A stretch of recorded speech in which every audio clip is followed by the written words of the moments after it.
and show video panel. Okay. Yep. Welcome, guys. I see I've received pictures from everyone. All right. Not right. Not right? Oh, okay. It looks like almost everybody. Um, okay. Well, and I know that for some of us, your class is finishing the next hour for some people. Am I right? So, okay. So our plan for today is I'm gonna go through some of the pictures, but more importantly, I'm gonna do a demonstration with some with a similar task that I had to do to create an object using multiple programs, because that's exactly what we'll be doing for this course. All right. Ta-da-ta-da. Okay, so you guys got an email from me. That's how you're here. That would make sense because that's how you got the invite code. Um, what I am not sure of is if everybody else got that code. So um, I'm asking if the class reps can help me out to make sure that everybody get that information. All right. Okay. Let me get all of my systems ready. Where am I? Okay, good. I'm here. All right. As per usual, I'm usually doing some kind of experimentation with all of this um, distance learning thing. So I have realized that there is pretty much two ways to do this video editing thing. So this way, everything is smooth enough, but I realized that the text might not be as smooth. Um, so um, you guys can make that out. Yes, sir. Are you able to read like this heading up top? Brian Williams, Project C, updated sectional perspective sheet. Okay, cool. Let's zoom in a little bit. Can you make out any of these text? Any of these text here? That's pushing it, sir. All right. Okay, so um, okay, so check this out now. Now, if I switch over, I'm gonna stop this share, and then I'm gonna do this share again, but this time I'm gonna do it in HD. I want you to tell me which one you prefer. Okay, there we go. Switch over. All right. So how does that look in comparison? It's a bit clearer, but still the same. Still basically the same? Okay. Is the video choppy? Like, see me, I'm moving my head around. Is it very choppy to you on your end? Or more choppy than before? Yeah. No, it's less choppy, but I can make out some of the words sometimes because it Sometimes. chops in and out. Yeah. Okay. All right. Um, okay, cool. All right. So I'm gonna use, where's my video thing? I'm gonna use the other one because I know the other one is the admit one more first. Yeah. I know the other one is a bit quicker. There's an optimization mode that makes things smoother, but not so clear, but clear enough. Okay, so so in that email that you guys got, you got an idea of different programs you guys are gonna perhaps use, right? Yes, sir. What we're going to do today is we're going to look at this. This was actually a piece of work that I did from in masters, but you know they say you should live what you preach, right? So if I'm preaching to you guys about you know combining different programs together to get the kind of look and feel that you want, I need to be preaching that as well. All right. So where's this thing here? This thing is covering my buttons.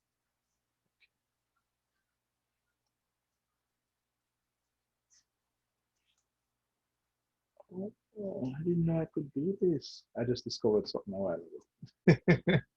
I learn new things every day. Okay. All right. So, and we're going to look at the making of this and what exactly is this showing. I mean, it is a section, but there are some interesting things about how this section come together. And I'm hoping that while we do that, you can apply some of these techniques to accomplishing what you're doing in your exercise one. I mean, assignment one. Admit this person. Okay. So if we look on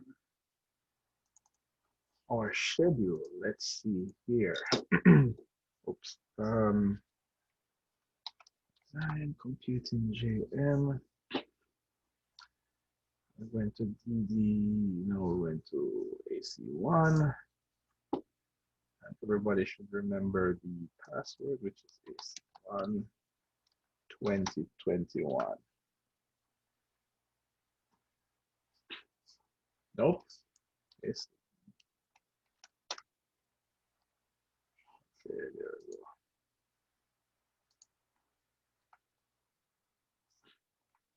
we go. Okay.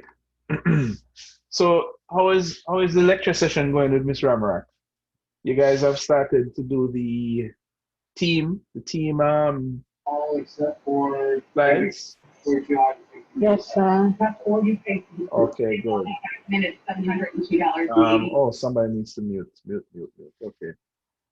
What was the last one you did was which one? Anybody remember the topic? Teamwork too. 942, cruise fares 802, Teamwork.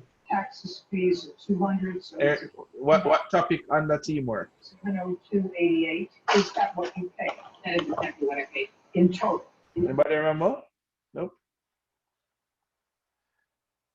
Okay. All right, no worries. By the way, I guess you know that the access to all of the handouts are actually on the site, right? They're right here on the site. All right, everybody knew that? Yes, sir. Yes, sir. Okay, cool. All right. Show video panel. All right. Sir, afternoon, sir. Afternoon. I have a question. For instructions for the major project, where on the site do we find that? For the major project? Sir, I think he's talking about the major project, meaning the field notes. Oh, well, there's a folder called Major Project Handout. It should be under that.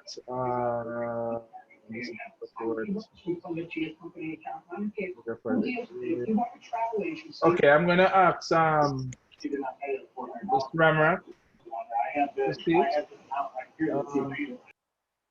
Yeah, I'm gonna ask Ms. Ramra if she had placed it there. Hold on, but by the way, she hasn't issued the Major Project to you yet. No. Okay. We just right. set up groups. Okay. Yeah, then she probably don't place it yet. Because as you know, some of these things, right, thanks. Some of these things that are here are from someone, but this is really a Google Drive folder that we use for every module. So you might see some things in there from someone. So she hasn't placed the things for this major project yet. Okay? So in the meantime, everybody is supposed to have gotten familiar with the model that they're given. According to our schedule, our presentation is which date is it again? It's wait a minute. So I think the schedule is still up for summer. Yeah, but I thought I updated this. Okay.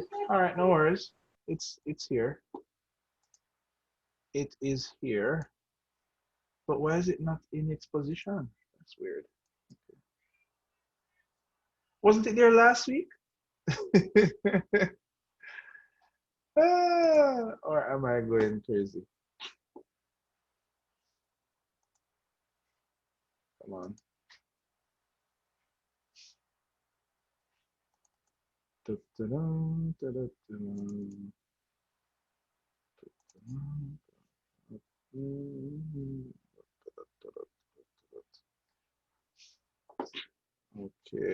here we go.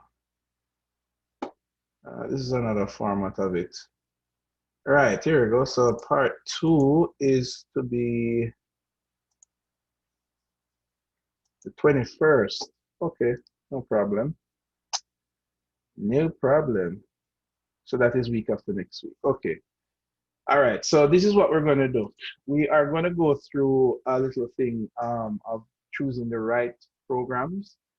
And then I'm going to show you my demonstration of how we achieved this image. I will dedicate next class to going through each and every person's mimic that they have decided to choose. So today's objective is you need to select one that you want to invest in for that presentation week after next week, right? And let's see here. I can see you guys have selected, there we go, assignment 1, part 2. Right. I see you guys have already selected these images. Oops. Which one is it? Part 1. There we go. Right. So this section here represents, that's down here, would represent the persons who I have received images from. That's this section here that is highlighted. Oh, it's probably a bit small for you. So by the end of this class, I need everyone to have decided which one of the mimic they want to invest in doing. Let's make that a little bit bigger. All right, everybody following me? You guys hearing me? Okay.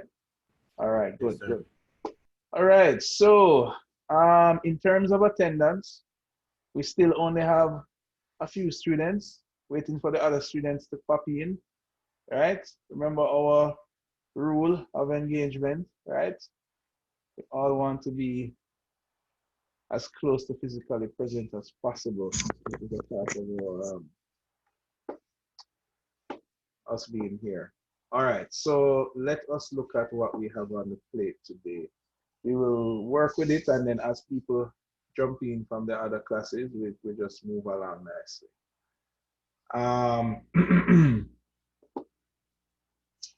Okay, where are we now? Okay, right.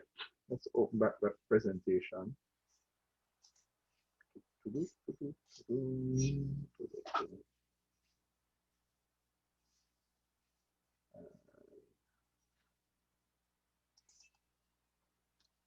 Selecting the right tools. There we go. Oh, it's actually a Google Slide document.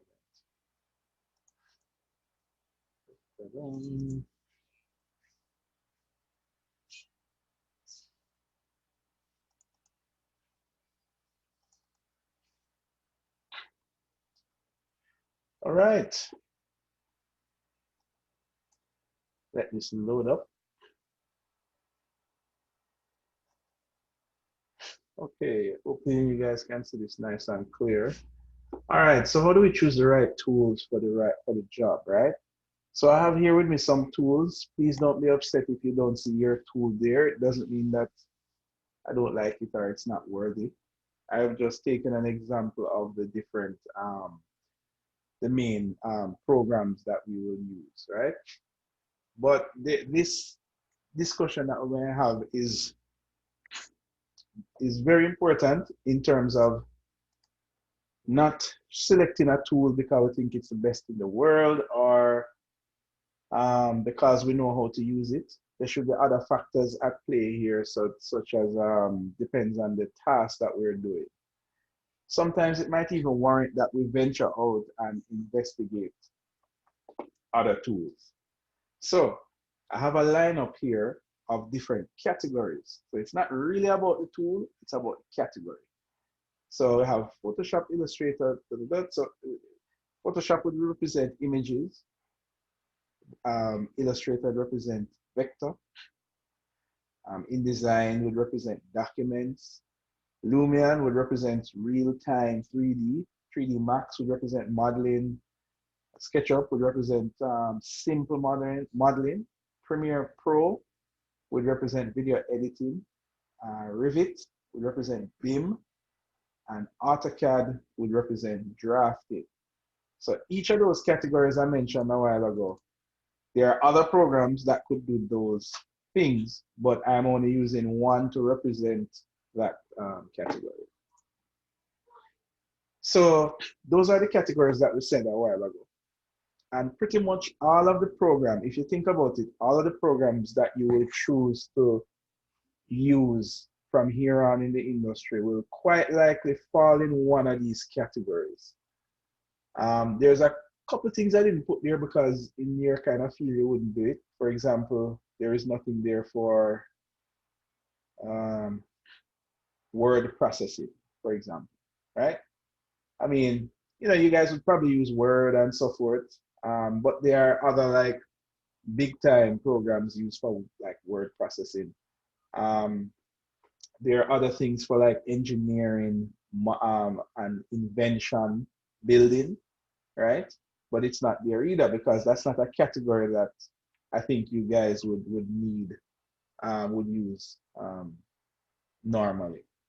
So these are the major categories in which we would use in this field of architecture or related fields. Now, what I've done here, and I do have some links, and we'll see if we get through this list. But the key thing is I want us to share experiences in what have you used this program to do, right? And we're going to go through and kind of iron this out to see if that program was really the best choice. So for example, when do we use Photoshop? For dealing with photos, right? And I put Photoshop there as like the number one because I mean there are persons who have used Photoshop to make spreadsheets. You get me? Because I don't know, I guess they just really like Photoshop, right? There are persons that have used Photoshop to do floor plans. That's somewhat acceptable. But the key simple fact is that Photoshop is used for dealing with photos. And I choose to say dealing with photos because there are so many things you can do with photos. It's not about cutting them out or enhancing them. It's just once you have to deal with pixels, chances are Photoshop will be the type of program that you use. Now, alternative to Photoshop is, anybody know alternative to Photoshop? Anybody? Illustrator. Illustrator. That would be incorrect because Illustrator is in another category, right? Remember we had these categories here? So if we're dealing with photos, does anybody know any other program for dealing with photos? I mean, you can use Paint. Yeah, true. You can very much use Paint. So in a nutshell, we don't want to use a program that is really made for something else You get me? To accomplish a task. I have an example here that I picked out a couple weeks ago, and I placed it in a folder. Aha. So look at this example. Example here. Okay. Okay, so this is a perfect use of Photoshop. And I guess you guys have done this before. In doing a photo montage. Do I have the file for this? Oh, I thought I had the file for this. I do have it somewhere, but that's too fine. So you can clearly identify what is 3D and what is not, right? Mm. But in terms of mixing it together, in terms of a different program, how about we use Windows? Hold on a minute. Am I recording? Make sure that the recording is going. Yes, it is going. Okay. All right. So here we go. This is much smoother.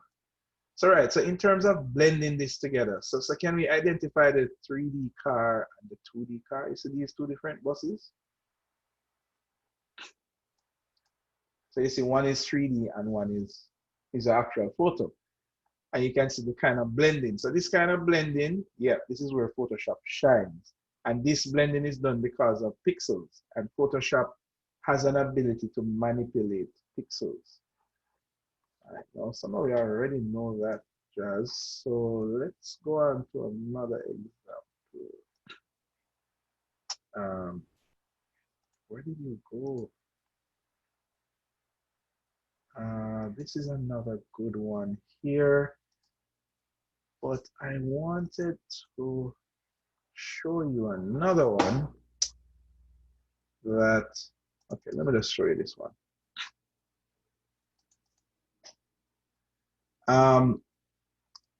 When we go on like study tours or site visits and those kind of things, a lot of time we take information that is captured on a camera and the ability to take this information and clean it up. I don't know if anybody remember the DDM assignment where you had to clean up a sketch, right? This is a long time ago, but the idea that you can clean this up, straighten the edges and make it not look like you took a picture of something. Another great use case scenario for Photoshop. And in terms of aligning vertical. So notice this picture here. You probably take this kind of picture for scale. But if you notice the edge of the picture that it's not really straight here. And I mean, these are things that I've seen people do in Word and PowerPoint. And I said to myself, why on the God's green earth will you want to do that to yourself? You understand? So these kind of things is what I expect you to use Photoshop to do. Now, there is an example that I have of another use case of Photoshop, which I strongly oppose, and I see people do it a lot. Oh, I know, it's on my other computer. Oh man, it's on my other computer, but I think I may have copied it to this computer. Yes-ish, no, I didn't. But nonetheless, I just have to show you about the original file. Now, if you take a look on this, I'll open a file here.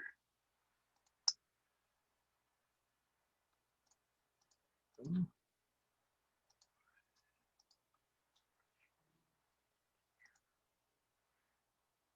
it this one? I think it is. No, it's this one. Uh-huh. Nope, not that one.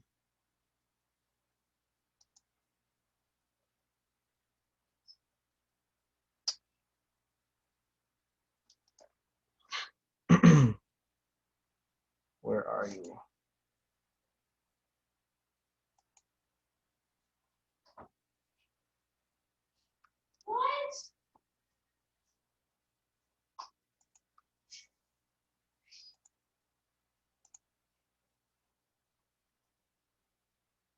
Mm,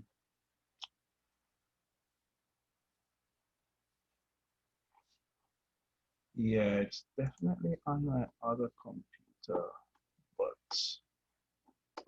I have it here. I have it over here. Now, one of the things that that you don't want to do with Photoshop is use it to deal with plans. Now, I had found an example from a long time where a student had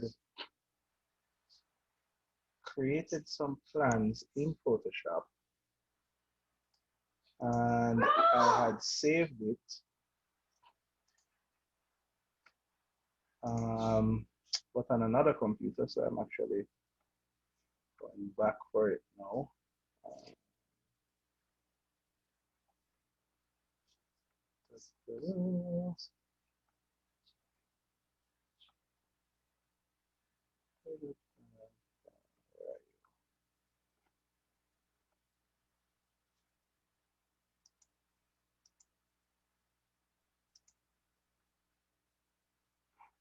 Okay, so let this thing open.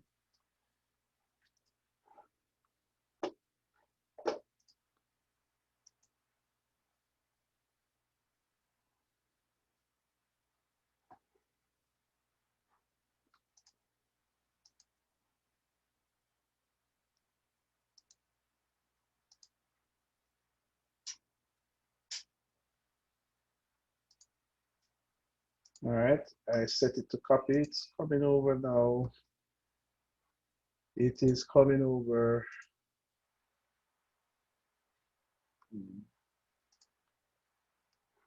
Where are you?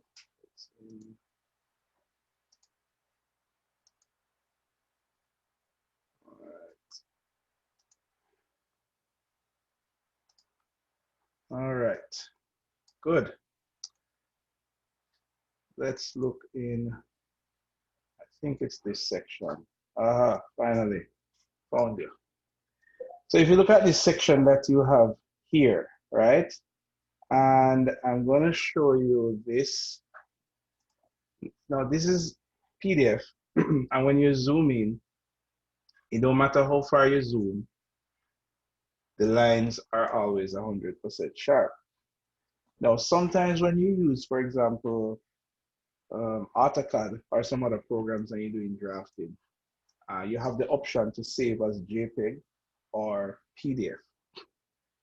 Now, the main thing, a lot of people might want to bring work into Photoshop in order to do all of the lovely things that Photoshop can do. But this is the trouble. So I have Photoshop here. Open that. And what we're going to do is this drawing that is here. This drawing was done in, I think it is Revit. And we want to do some work with it in Photoshop. Now, if you choose to carry this work in Photoshop, there are a couple of things that you would have to, that you're gonna have to sacrifice. So I have Photoshop here opening in the background.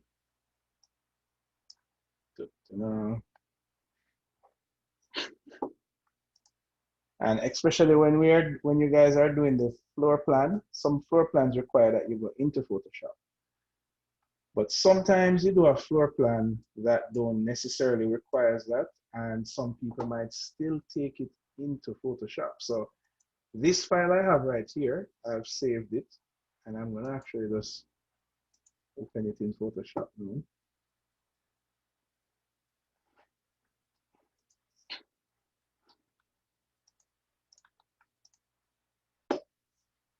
So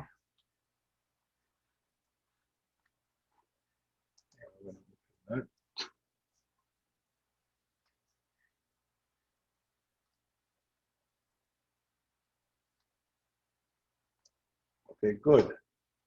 Now, so that we can see things a little more clearly, I'm gonna let's add a background real quick, and I will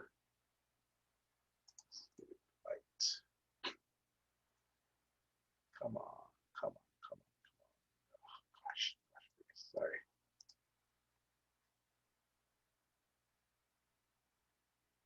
It's a big picture. That's why it's taking so long.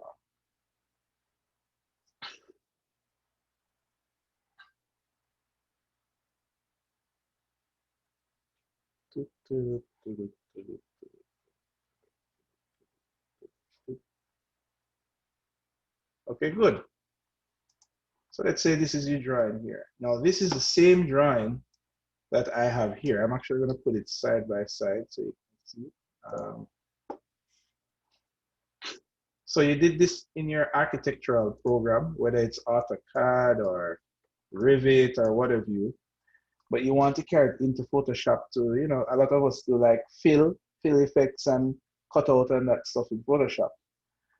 Now the thing is, once you open it in Photoshop, you will immediately lose the ability for the vector of it, and it will now become pixels. So that would mean that if I should zoom into this corner right here versus zooming into this corner here in Photoshop,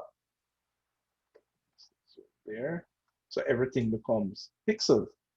Now you're probably saying that, okay, well, it's pixels, but guess what? It's a really big image because you see how long it took to open, so it's pretty big. So you might say, I'm going to do a really big image so that when I print it, it will come out nice and sharp. Well, that's fine for photos, but here is one problem that you will have with line work.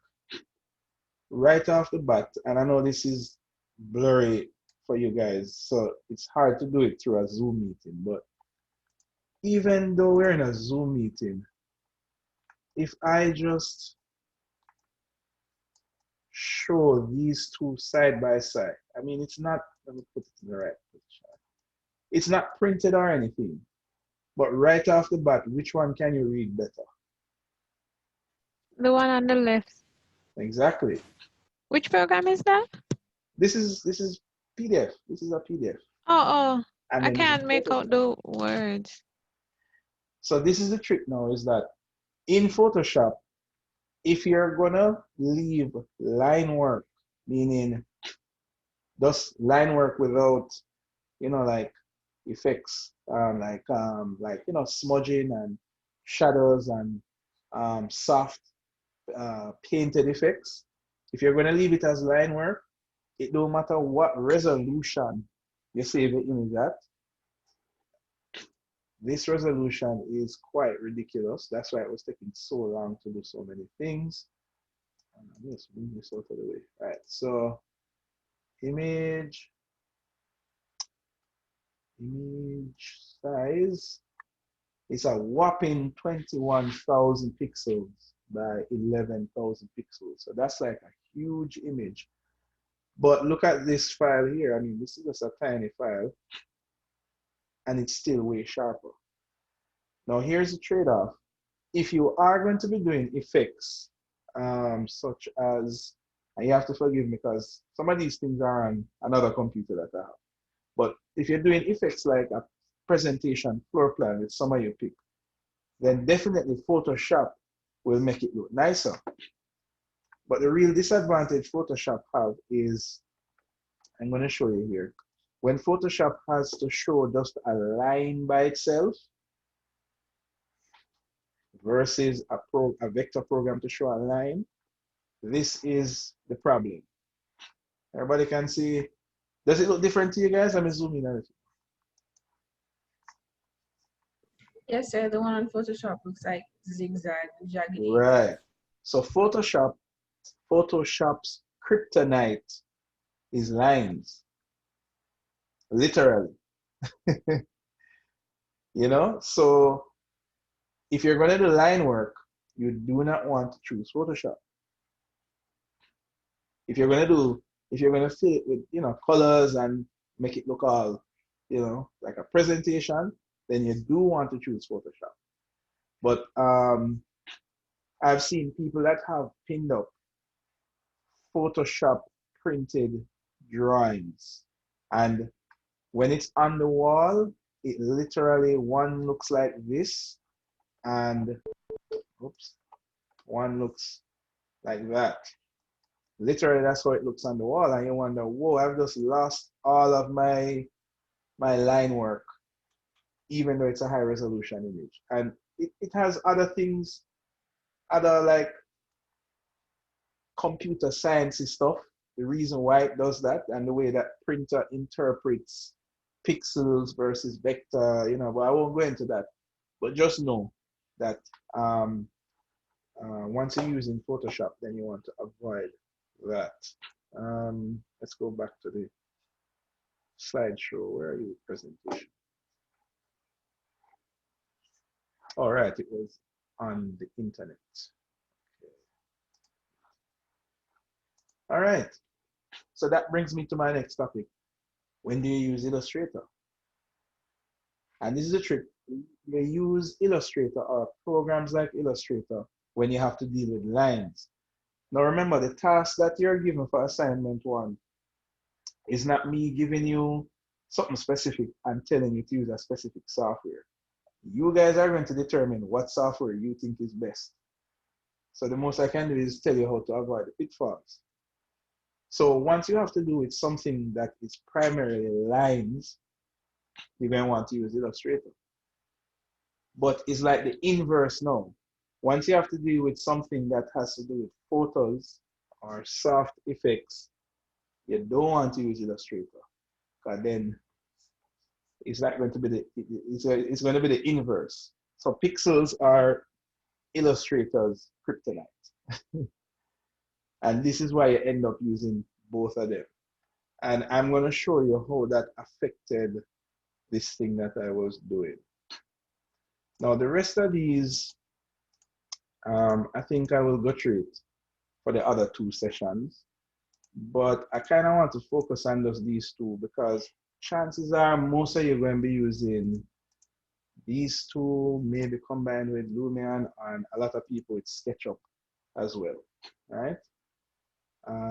So let me jump to Lumion a bit. When do you use Lumion?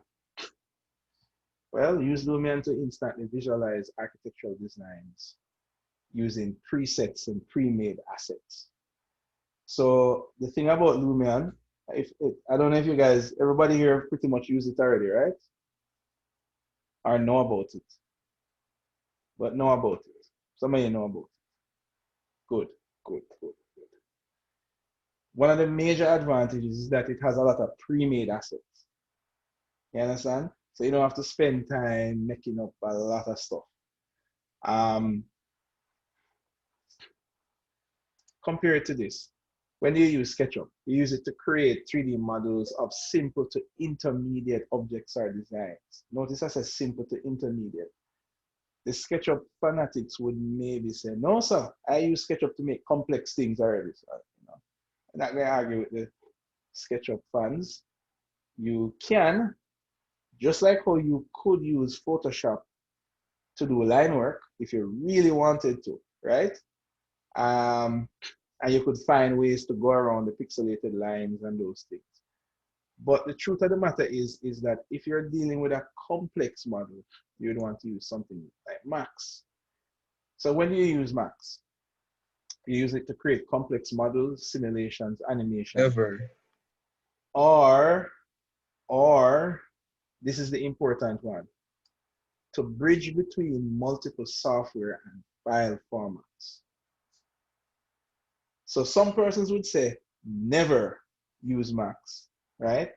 And remember now, when I say use Max, I'm not talking about using it to create a complex model, right? Do I need to highlight this in red, right? We also needed to move from SketchUp to Rivet, Rivet to this, Cinema 4D to Inventor, Inventor to Lumion, because it is the one software that facilitates all of these multiple file formats. ArchiCAD as well, sir? Not directly ArchiCAD natively, but you can like go to DWG and then to ArchiCAD, or you can go to SPK and then ArchiCAD. The reason I'm saying this to you is that a lot of times, let's say you're trying to do your mimic work, and you find a model but maybe that model is in ArchiCAD. Cool? And you want to carry it into, well, Lumion is a bad example because Lumion can go directly to ArchiCAD. But let's say you want to carry it into SketchUp to add something to it or take something from it. You get me? And you say, oh crap, but ArchiCAD can't go to SketchUp, at least not directly. So you say, okay, because you know one of the main advantages of Max, you would say, oh, I can export the ArchiCAD into Max, and I can export Max into SketchUp. You follow me? So whenever you come across a situation where you need to get from point A to point B as a 3D model, Max is one of those programs that allow you to do that. It has a lot of input and a lot of output. All right, so sir, for example, you're doing a master plan and it's between 12 participants here in the group, and like 3 of them use ArchiCAD, 3 use Revit, and the rest, and the other remaining 6 use SketchUp. Is it possible to use 3ds Max to create or combine all those individual models into one? Yes, it is, and that example is right on the money, because not only in architectural studio, game studios, movie studios, you have all these other genres of the digital realm, and somebody who is in a game studio might have never built a house before, and somebody who is in an architectural firm might have never built a, I don't know, a 3D monster before. But you all need to carry stuff and manipulate and put it back to your software. And Max is what they use to do that stuff.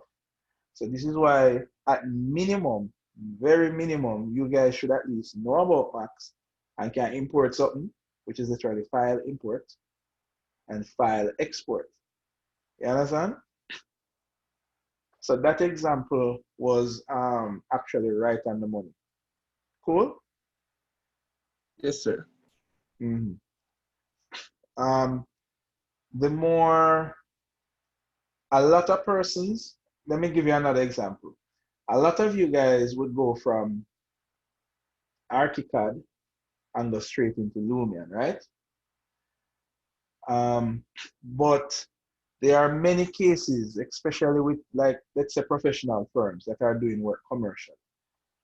When they jump from ArchiCAD into Lumion, there is something that is represented a particular way in ArchiCAD. Could be I don't know, a window or a door, or I don't know, some kind of AEC object in ArchiCAD. Maybe let's say the doorknob, and you don't like how the doorknob look, but that's what the program ArchiCAD gives you, and ArchiCAD don't really allow you to change the doorknob. Let's just say that. A lot of persons' workflow would go through Max, because that is where now, remember that thing about complex models? So you can manipulate polygons before you put it into Lumion. Because once you go straight from ArchiCAD to Lumion, the only change you can make is in ArchiCAD. And if ArchiCAD can do it, then you go cook. There's no, you can't do it in Lumion. You can't do it in ArchiCAD, so you're just stuck. So that is another way how Max comes in as this third party that allows you to edit things down to the polygon, if you so desire. All right? You may not use it in this assignment, but just have that in the back of your head. So, you know, don't be afraid of Max. It is there as a kind of a crossroad. SketchUp, on the other hand, I put simple models there because I think SketchUp is great at that. You can instantly model up something in no time in SketchUp. Quick concept. Bam, bam, done. And then I do believe you have a link from SketchUp directly into Lumion or Twinmotion, right? V-Ray. And then plus you have SketchUp V-Ray and all these things. So which you can just render straight from SketchUp. So you guys are going to find SketchUp very helpful for this assignment because a lot of you are familiar with SketchUp, and SketchUp, for example, can give you some nice instant sections. SketchUp can it can give you edges of objects very nicely. And what some of we might not realize is SketchUp is able to output as pixels or vector, right? So these things that I'm speaking about, we're gonna do those examples in this practical, in maybe not this practical session, if we reach to it, but in each practical session, we're going to look at some of the special features these things have. And I'm hoping that that's what you guys will utilize in order to do your first mimic. Okay, so I think I kind of touch on these. Some of them I don't really have examples for. Sometimes I come across these things and I try to save those examples so that we can discuss it in class.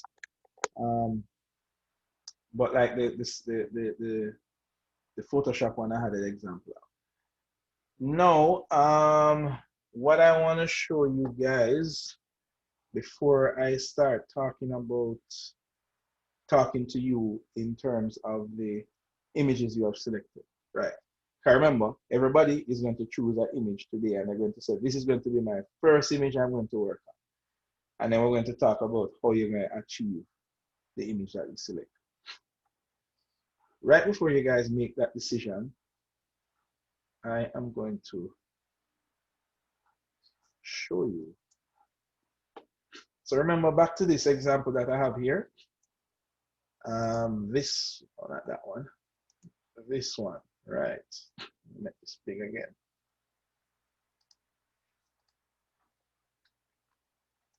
Okay, right. So this was, I still use this today because I think it is a great example for this class. It has two purposes. It gave me a grade at the time, and it's giving me a lecture outside too.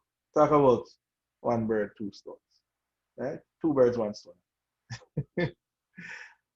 Now, the objective of this section, right?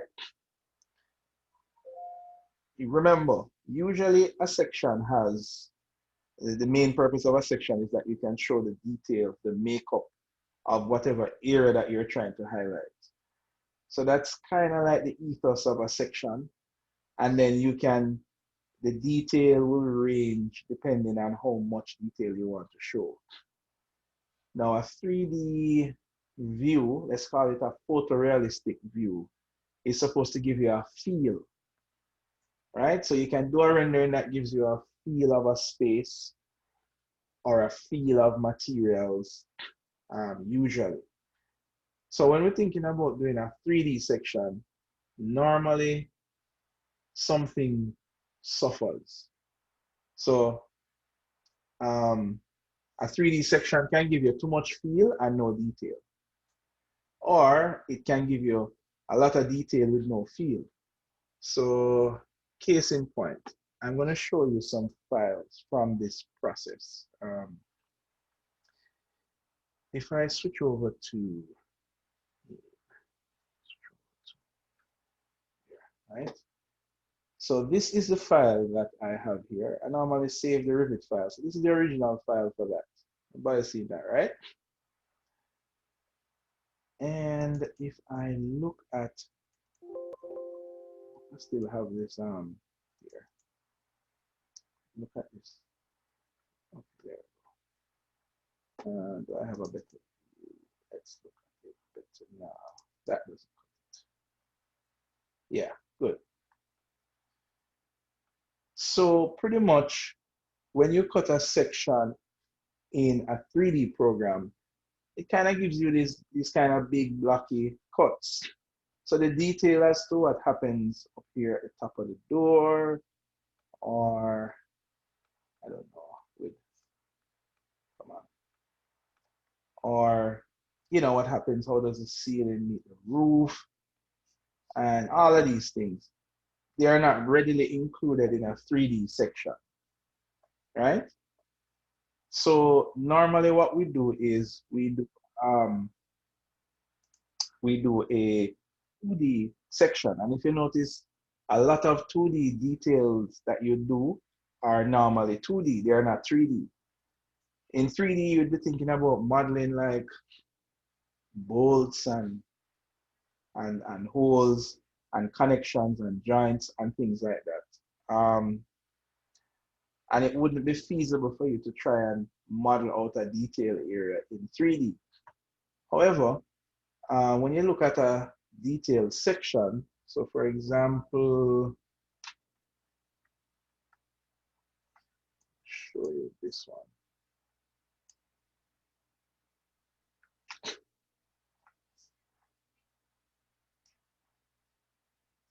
Okay, so if, oh, that's two, that's just one, right.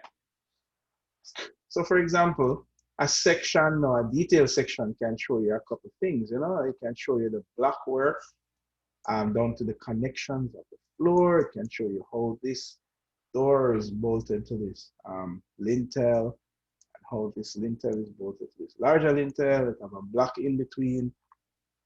Let's pan over a little bit more. Come on.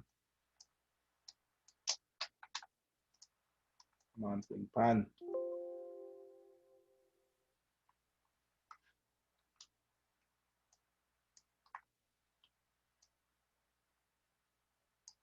Ah, there. Right. So for example, it can show us the makeup of this deck. But when you do this in 3D, it's just going to be big and blocky. So we normally do a detail section like this. So anyway, the objective of this was that I wanted to do a detail section and a 3D at the same time. Not a 3D that kind of work as a section, and not a detail section that don't give you the experience of a 3D. In short, I wanted to try and get a cake and eat it, if you know what I mean, right?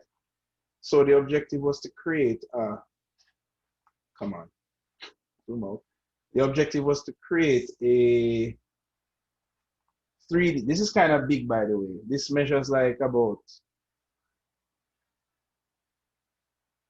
16 feet. That was the objective to print this at. So it was like about 424 by 30, no, 448 by 36 sheets to print this. In any case, so if you notice when you look here, there all of the line work. Everybody can see the line work? But they are not pixel line work, they are actually vectors. You can see that, right? So you can kind of see where the vector separates from the pixels. Everybody seen that? Yes, sir. Yeah. And what that means for you is that when you print this, it won't look like that example that I showed you earlier, but those lines will actually stand up on the sheet when you pin it up, because you're Yeah, using they'll be crispy. crispy. Yes, I like that word. It will be crispy. Exactly, and that's what we want. But at the same time, I also wanted to give the feel of this space, which is best done with pixels and rendering, right? So in theory, it sounds simple. Oh, well, all you have to do is do a section and slap it in front of the 3D, and then all is well with the world, right? But it was not that simple. And some of you may, in your section view, you might have a section that is similar, that you maybe want to use a similar approach. So the first thing is determining how much detail you want to add in the 3D realm versus the 2D realm. So let's say, for example, if you look at the 3D model, it doesn't have much in there. Yeah. Cool. As a matter of fact, it really doesn't have much, because this is not how that looks. So my workflow was that Revit really was the floor plan. Then the custom modeling. So for example, things like chairs and a lot of those kind of things would be done in a program that allow you to do the freedom of doing the modeling. So some of us meet up on this question all the time because the architectural program that you have don't really give you the freedom that SketchUp gives you. Anybody realize that? Yeah. Yes, sir. Yeah. So sometimes we kind of get stuck with this. Okay, this is a door they have. I'm just work with this door. This is the chair what them have. I'm just work with that chair. And sometimes that's why the 3D view will come out not looking the way you want it to look. So my approach was that, okay, the architectural program is perfect for dimensions, square footages, areas, but I needed a program like a SketchUp or a Max that allow me to get a nice looking chair from a warehouse and drop it in and change the back or change the front and things like that. So I'm going to show you now.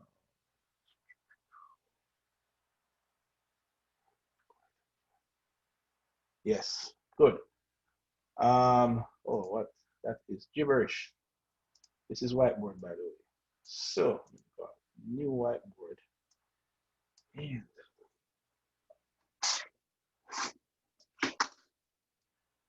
so I said, okay, then let us use Revit.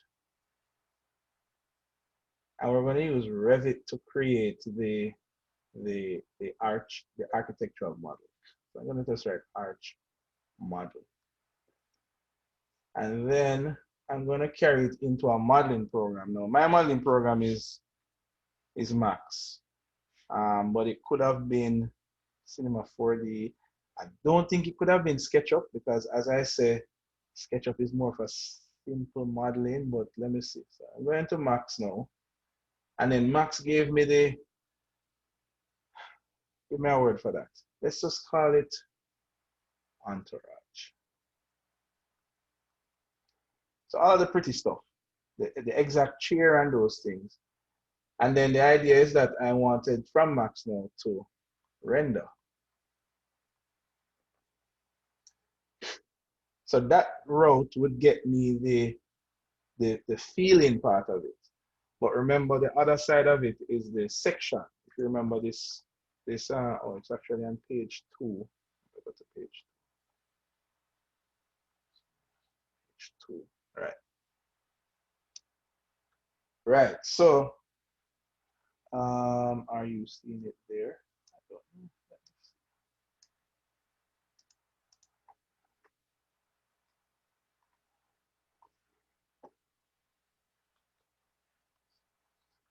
Right. So if you remember this section, come on, thing, page 2. These files are big enough, so I'm clicking and it takes a while.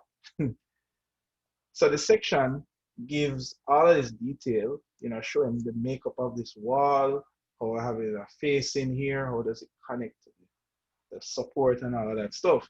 So this had to go now on top of the model. So if I go back to my workflow now, then that would mean that in the realm of 3D, so this is like the 3D world here, 3D. But in now 2D world now, use Revit just the same, right? Forgive the handwriting. And what was that? Oh, right. So Revit went straight to giving me a PDF of the 2D drawing. And the objective is that you wanted to merge now the PDF and the render to give me a true, what we call perspective section. All right, so that's perspective section, right? So right now, I'm starting to create what's called a workflow. And this is similar to the diagram that you guys are going to give me for that presentation, kind of mapping out what programs you're going to use to do what. Now, the thing is, this I'm going to expand on that a little more because in theory, it sounds very good that you can have a PDF and a render coming together. But how you really going to line it up? Remember that we can't carry the PDF into Photoshop, or else what will happen? Anybody? The lines will pixelate. Exactly. And then when you print that, you're not going to have, as you said, those crispy lines, right? Okay. So the theory was that we could use a kind of layering and have the 3D image and layer the 2D image on top of it, right? So I'm gonna just write that as layering 2D on 3D render, right? So, okay, but there's another kind of trick to it because the 3D render is going to be at an angle and the 2D rendering is flat. So we would need to get that 2D, that angle that the 3D is going to give us. So let's say that's the 3D view there. But then over here we have this 2D view that's completely flat in Revit as a PDF or whatever. I will need to stick it in front of the rendering and let it line up 100%. So any ideas? What could you use to do this overlaying? You don't want to carry it into Photoshop because if you carry it in if you carry the PDF, which looks nice and crispy in Photoshop, everything is going to get pixelated. Any ideas? Illustrator, sir. Okay, so Illustrator is great. However, you can't manipulate the rendered image in Illustrator. So that would mean that Illustrator would be kind of like, you could have it in there as a background, but when you carry in the render, when you carry in the 2D, it needs to be angled to the exact precise thing as what is in Illustrator. So I have some examples of that I can show you guys. Okay, so this that you're looking at, this, I'm gonna just put this in, what's it called, in clay mode. I'm gonna turn off groups. I can't turn off groups. I'm gonna turn off helpers. Remember this file is kind of old, so some of the assets doesn't really exist anymore, but you can kind of see it. Let me turn off lights. There we go. So everybody seen the model? Oh, hold on, sorry, you're not seeing the model. Right, everybody seen the model now? Yes, sir. All right, so I'm gonna close this. There we go. All right, so if you notice now in this model that a couple of things were added. So for example, let me kind of zoom in here. So some of these elements were added, but they weren't added in Revit because it would be a bit harder to add like bolts and angle plates and block walls. You can see the block walls, right? A program like SketchUp would give you the flexibility to add those. So instead, all that was carried into max was just this. And then everything was kind of just overlaid on top of that. And that's where I end up with this. But there's another trick. If you look now, I think it's off. Can I unhide it?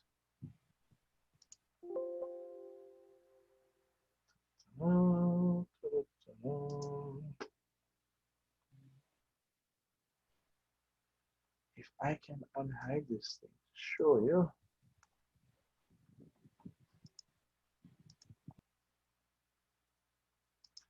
Oh, let us hide that.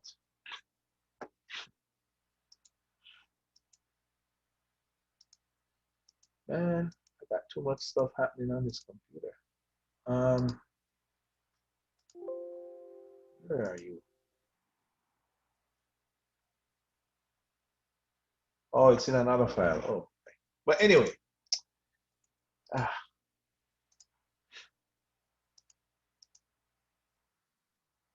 show you this thing. I opened this file. Okay. So the 2D drawing that was done in Revit. Forgive me, I don't seem to have all the pieces. I have most of them, but not all of them. Every time I show this example, I seem to delete them more and more. But anyway, that 2D drawing that I showed you was carried in here as a guide to create these other details exactly in the position of the 2D drawing. So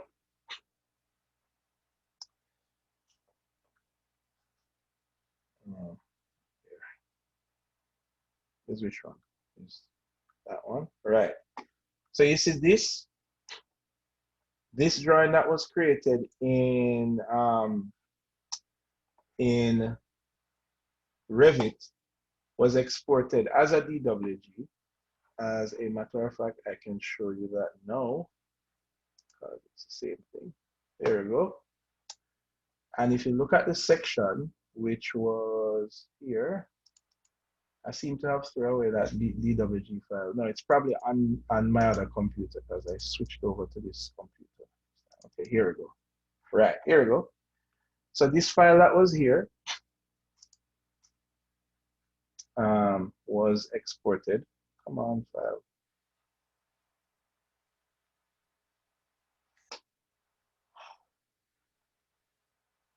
Come on. Okay, whenever that decides to come up. Yes, exported as a DWG. There we go. And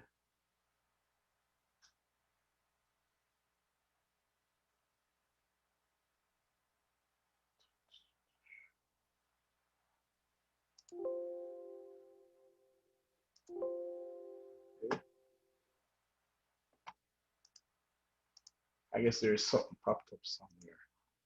Oh, here it is. Right. It's on this screen. Right. So, so that was exported as a DWG. This time I'll make sure to save it. Save it there. Good. And then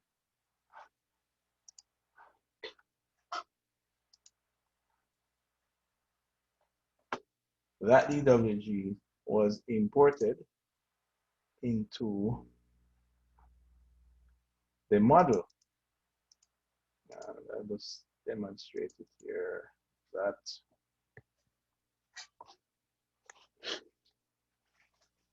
all right, and let me carry it like that. Now there is a file that already has it imported, but I don't even know where that file is. Aha.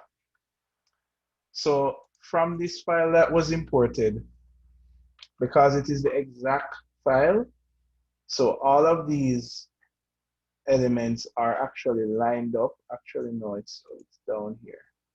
Right, so this is it. Everybody seen that? Yes, sir. So this that is here is actually, this is now your 2D drawing that has all these little details here. All these little details. So what happened is that now that 2D drawing was placed in front of, well,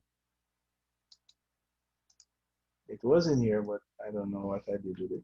But it was placed in front of the actual drawing, like that. And then it was used to add in all of these now, I would almost call it visual representations of these other elements that we wanted to include. Right, so things like bolts and that kind of thing, they were basically projected from the 2D section. I remember that 2D section is coming, everything is coming from the same model. So theoretically, they should line up just perfect. So from here, we just generated a view, which was this view. And that view was generated and rendered. So now that so that would mean that the section that was created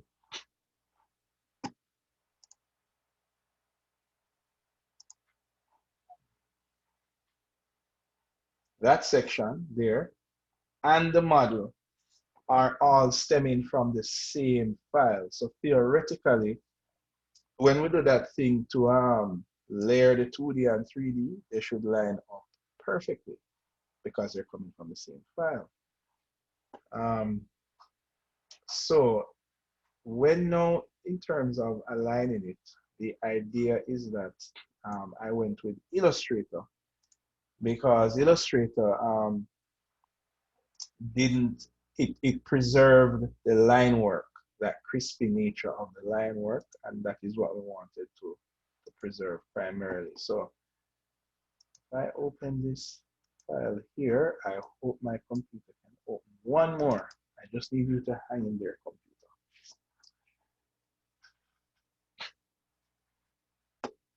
So that computer, so that program now would allow me to put the 3D in the background, and now I would have to skew the 2D to match the 3D. So let's see what this would look like.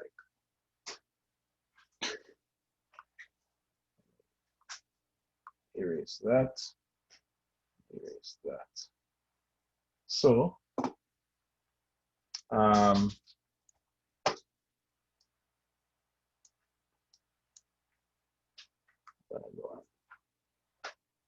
oops, I'm gonna go and erase that. You guys are with me still? Yes, sir. Yes, sir. Okay, cool. All right, so come on. So coming from the 2D and 3D, so replace this into, let's use the same color. All right, so we place this. First, I place the 3D image into Photoshop, and I'm going to tell you why.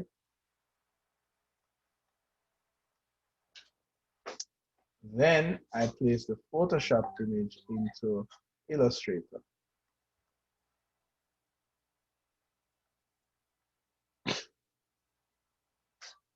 Then the idea is we take the PDF and place the PDF into Illustrator, overlaying the Photoshop file. And then from here, we print.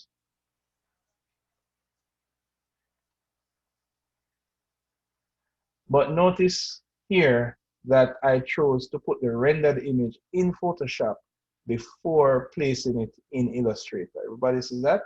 Because I could have just dropped the image directly into Illustrator. But there's a reason why we end up passing through through Photoshop. So let's open Illustrator. Did it open or did it buckle my computer? Where is it? I don't see it. Oh, I have one remote. Let's close that. I have Photoshop open. So where is Illustrator? Let's open that. Now, the reason that we went through Photoshop is even though we try to make this as accurate as possible, when we skew the PDF and put it over the model, it still was not 100% accurate. And the reason for that is that in a 3D program, not all 3D program can render as a axonometric. Everybody know what I mean?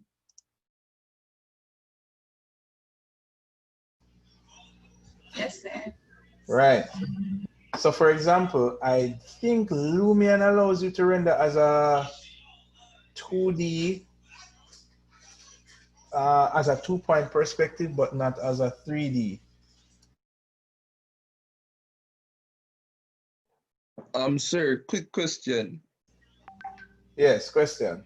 Is it possible to implement so much detail into a 3D without using Max? Yes, but remember, we weren't trying to put in all that detail because if you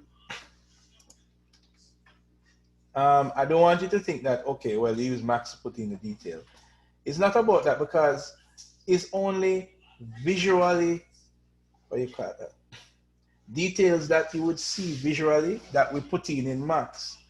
Yeah, a visual representation. Right, right. Most of the other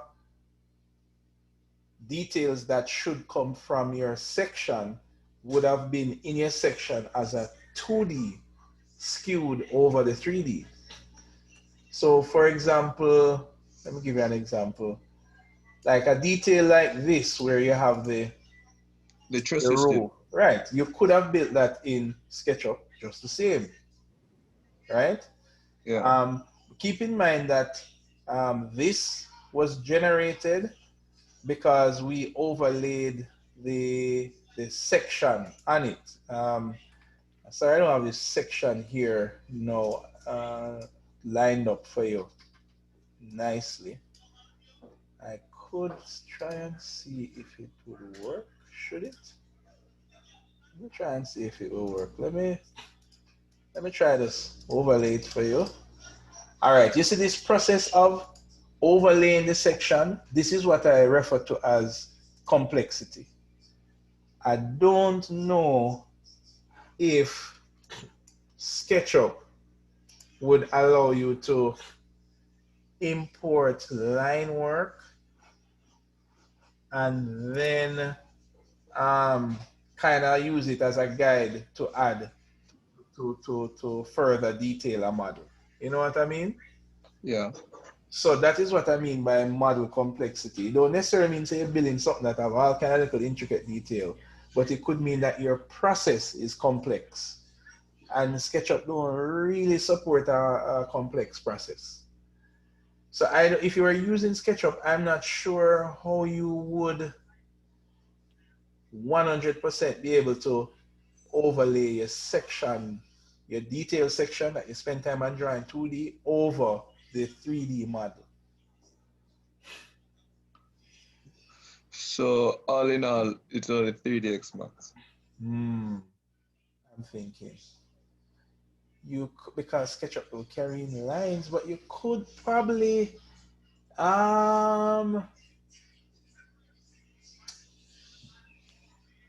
you would have to create placeholders from the architectural program and import them as models into SketchUp and use that to guide how you detail the model. Oh, okay. Yeah, you'd have to go back because I don't think SketchUp can import line work from another program. So that is my one thing. Okay, I'm actually trying to Oh, find it. someone is asking if you can give a link to give us SketchUp. Yeah, and SketchUp is free, by the way. But with what you're going to need to do it from, from what you're going to have to use it for in this assignment, you may want to get the pro version. But I will tell Neville. I will tell Neville to. I will tell you to contact Neville. Right? Who is Never, sir? Neville, the technician from DDM days. But remember him? I'm going to give you his contact. All right, sir. It was at the beginning of the course when I was giving out the contacts, but I'll give you his contact. So how about Kevin, sir? Kevin, I think Kevin can help, but I don't really know. So for example, I can't guarantee. I don't know if he could hook you up or not, but you could try him. You understand? Yes, sir. Kevin, we know. Kevin, you know. All right, no problem, no problem. So. Oh, sir, we'll also like to have a meeting with you whenever you're available for something regarding what I spoke about the example earlier, merging like SketchUp, ArchiCAD, and Revit files into one master plan. Oh, you want? Okay, all right, no problem. We can discuss that. Okay. Okay. Whoa, my computer just crashed. Oh no. Yeah, you see, I tried to have all of these programs running at once. At least I still can hear you. Yeah. Are you seeing things on your screen still? No, sir. You froze. You did the mannequin challenge, sir. Oh boy. All right. That is crazy. Well, you see, hang on a sec. Okay, this is still there. I need to switch this thing here. No, but OBS crashed. I need to open up OBS. Okay. Let's get back online. Okay, good, good, good. All right.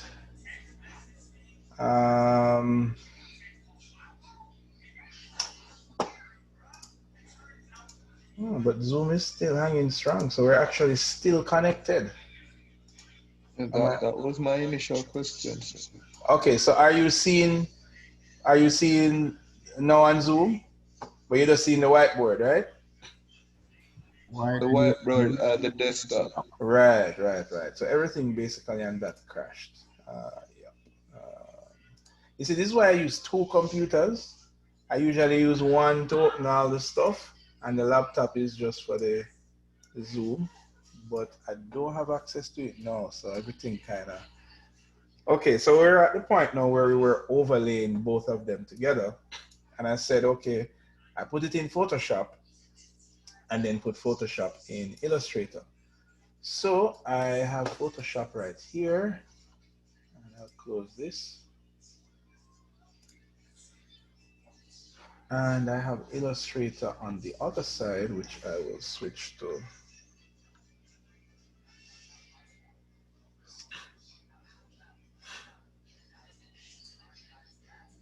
There, okay. All right, hang in there, computer. We will make it. All right.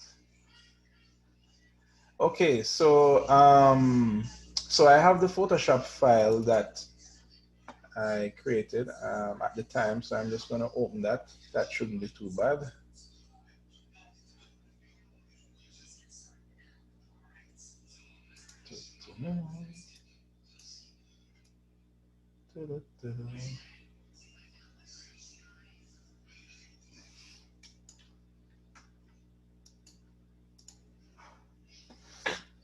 So as I said, it's kind of big because the image that when you render a program from your rendering program, you have to choose a resolution. So, and I don't know if you guys remember how to work out resolution. There was a formula I gave you guys back in second year. Anybody remember that formula? Perhaps not.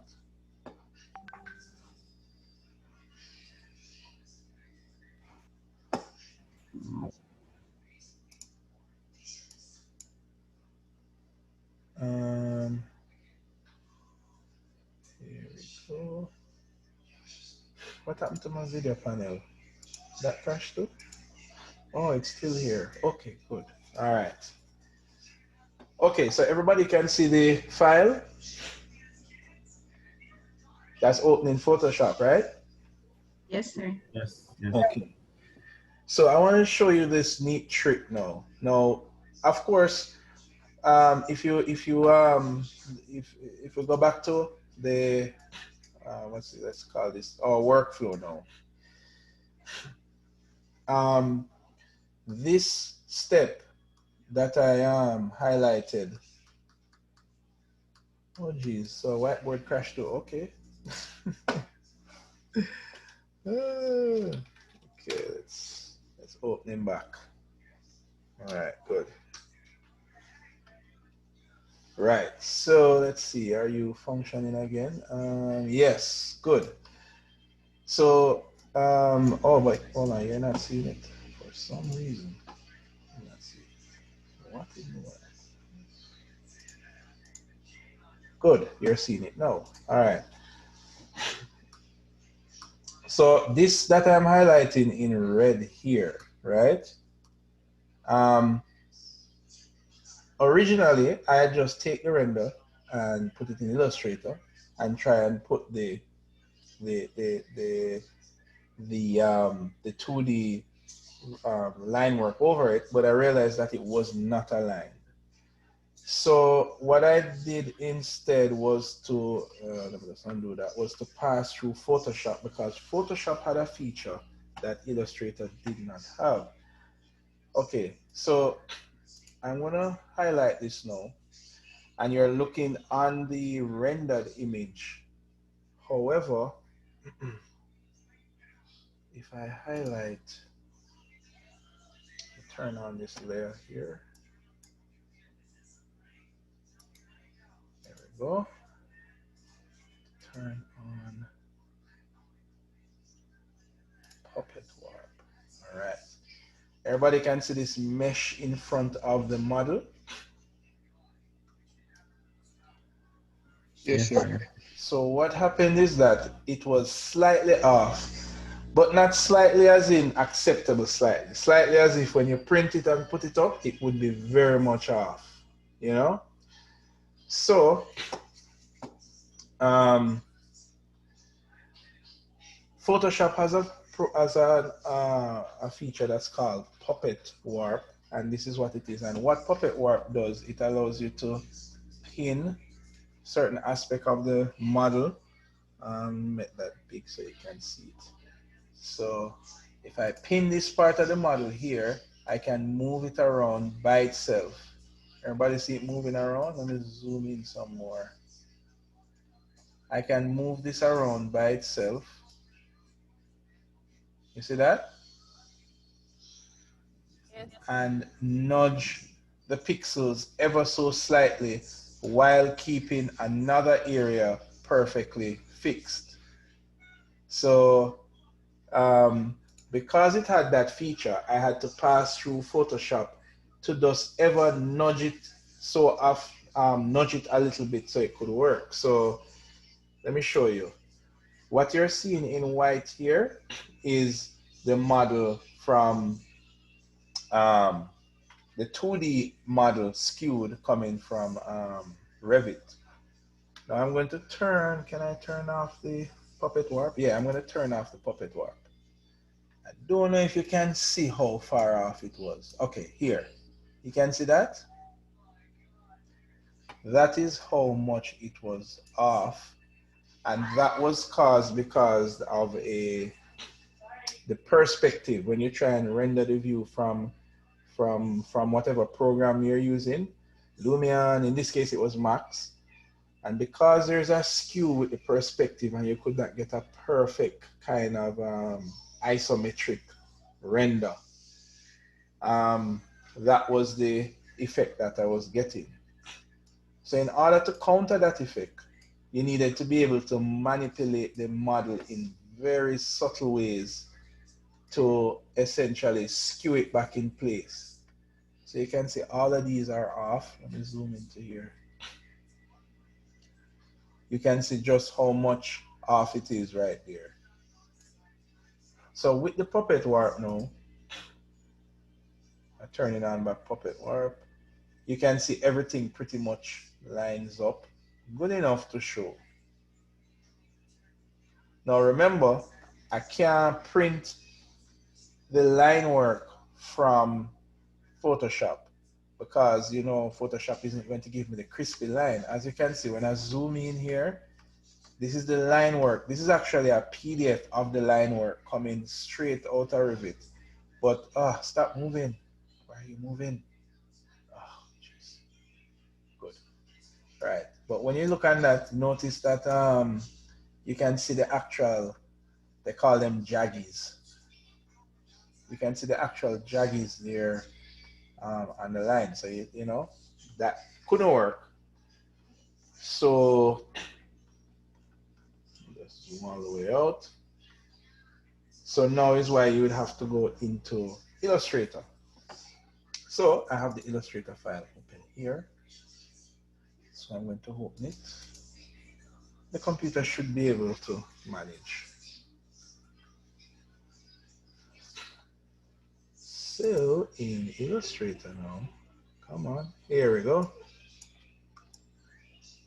And what I'm going to do is I'm going to turn this off.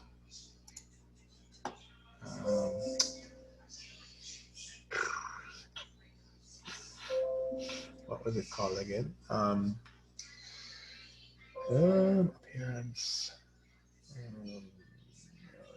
Okay, let me just turn off this layer so you can see it by itself. Where are you, layer? My layer. There we go. Here we go. Where did you go again, Lord? Layers. Here. Okay, good. Let me just pull that out. Good. All right, so let's turn that off like that. Good. So this is in Illustrator now. Now notice when I'm in Illustrator, let me put this on another screen. When I'm in Illustrator, I am not able to manipulate the image any at all. And this is what an image look like when you carry it in Illustrator. You can't manipulate the pixels. You know, you can only just have it there as an object. So this is why now I had to pass through Photoshop to manipulate the image, then put it in Illustrator. Okay. Now there's one more piece to the puzzle that I need to show you guys.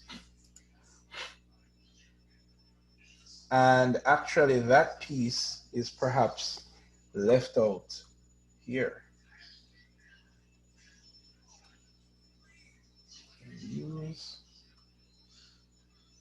Illustrator. So I'm going to just put AI to skew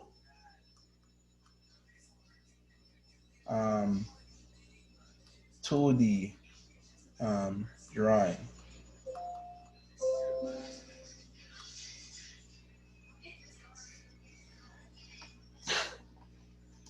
So remember, it's coming from Revit. Then I PDF the 2D drawing. I use Illustrator to skew the drawing, and then I place it in Illustrator above the rendering. So this is the skewed drawing here. Now, here is the interesting thing about Illustrator, and Photoshop couldn't have done this. I'm going to open the PDF.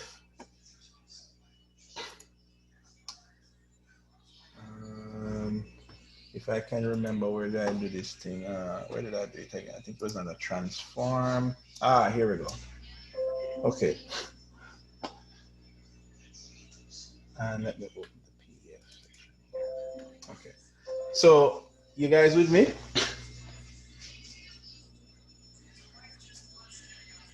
Yes, Yes, sir. sir. Okay, cool. Now remember, I have things on my screen, so I can't even see your faces. All right, cool.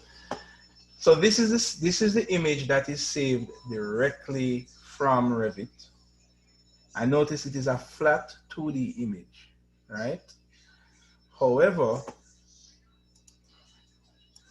in Illustrator, and I'm just gonna delete that. If I carry a PDF in Illustrator, this is a PDF I'm dragging in. You guys remember what happened when I carried a PDF in Photoshop, right? It turned it into pixels, right? When I carry a PDF into Illustrator, look what happens. See? All the lines are 100% retained.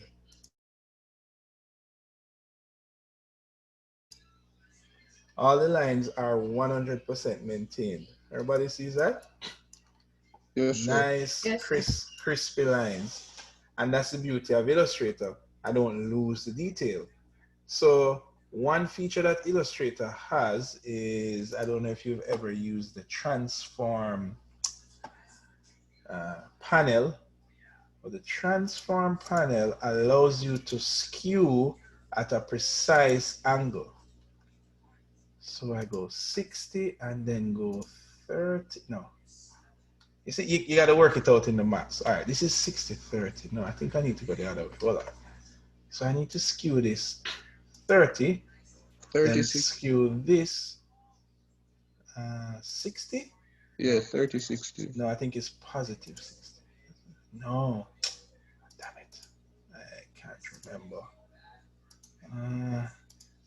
I'd worked it out at the time, but there we go. Yes. So notice that this is still perpendicular, see? But it is skewed. But why is it so tall? Anyway, the fact of the matter is, this was like a perfect skew, but yet, look, all the lines are still crispy.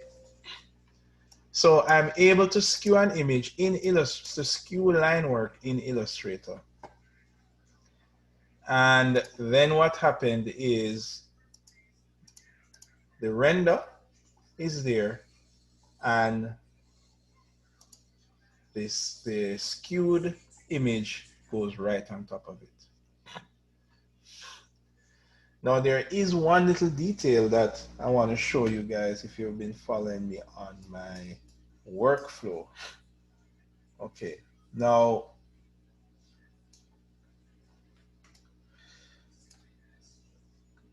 where did you go? Oh my God.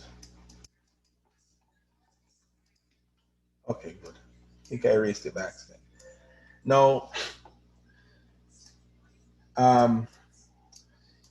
when I skew the image here, before I can carry this image into Illustrator, I would have had to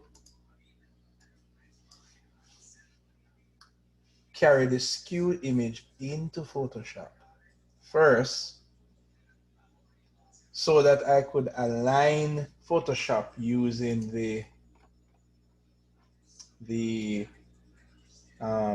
puppet warp tool. Then after I use to align, after I use a skewed image to align it in Photoshop, then what I carry into Illustrator is just the image. Not, so even though I overlaid it already in Photoshop, I don't carry I couldn't stop there because the overlay is pixels. So I would have needed to put back Photoshop in Illustrator and then carry the same skewed image in Illustrator again. So that way you end up with two images exactly overlaid, and one of them is a crispy vector, every detail preserved, every single detail, but yet it has the feeling. What does this area feel like? You know, what does it feel like when the sun hits it and all of that stuff there together? Okay, guys. So I saved this process for you because this is more. Mhm. What image did you puppet warp? The render or the 2D? I puppet warped the rendered JPEG. Remember, Okay. right? So when I render out the image from Max, I saved it in Photoshop. But in Photoshop, it was not 100% line up to the skewed 2D drawing. So Okay. on the parallel side, I carried the PDF into Illustrator, skewed it using the feature of Illustrator, put the skew into Photoshop so I could align it 100%. I could align the pixels to the 2D skewed image. And Okay. then I carried just the render into Illustrator and overlaid the skewed image on top. All right. Yes, sir. Now I will share the biggest advantage to do it in working this way. And this is, I could almost call it a secret, but it's not really a secret. It's an industry standard when you go into the professional realm. All of the steps that you see me show you here in the on this whiteboard,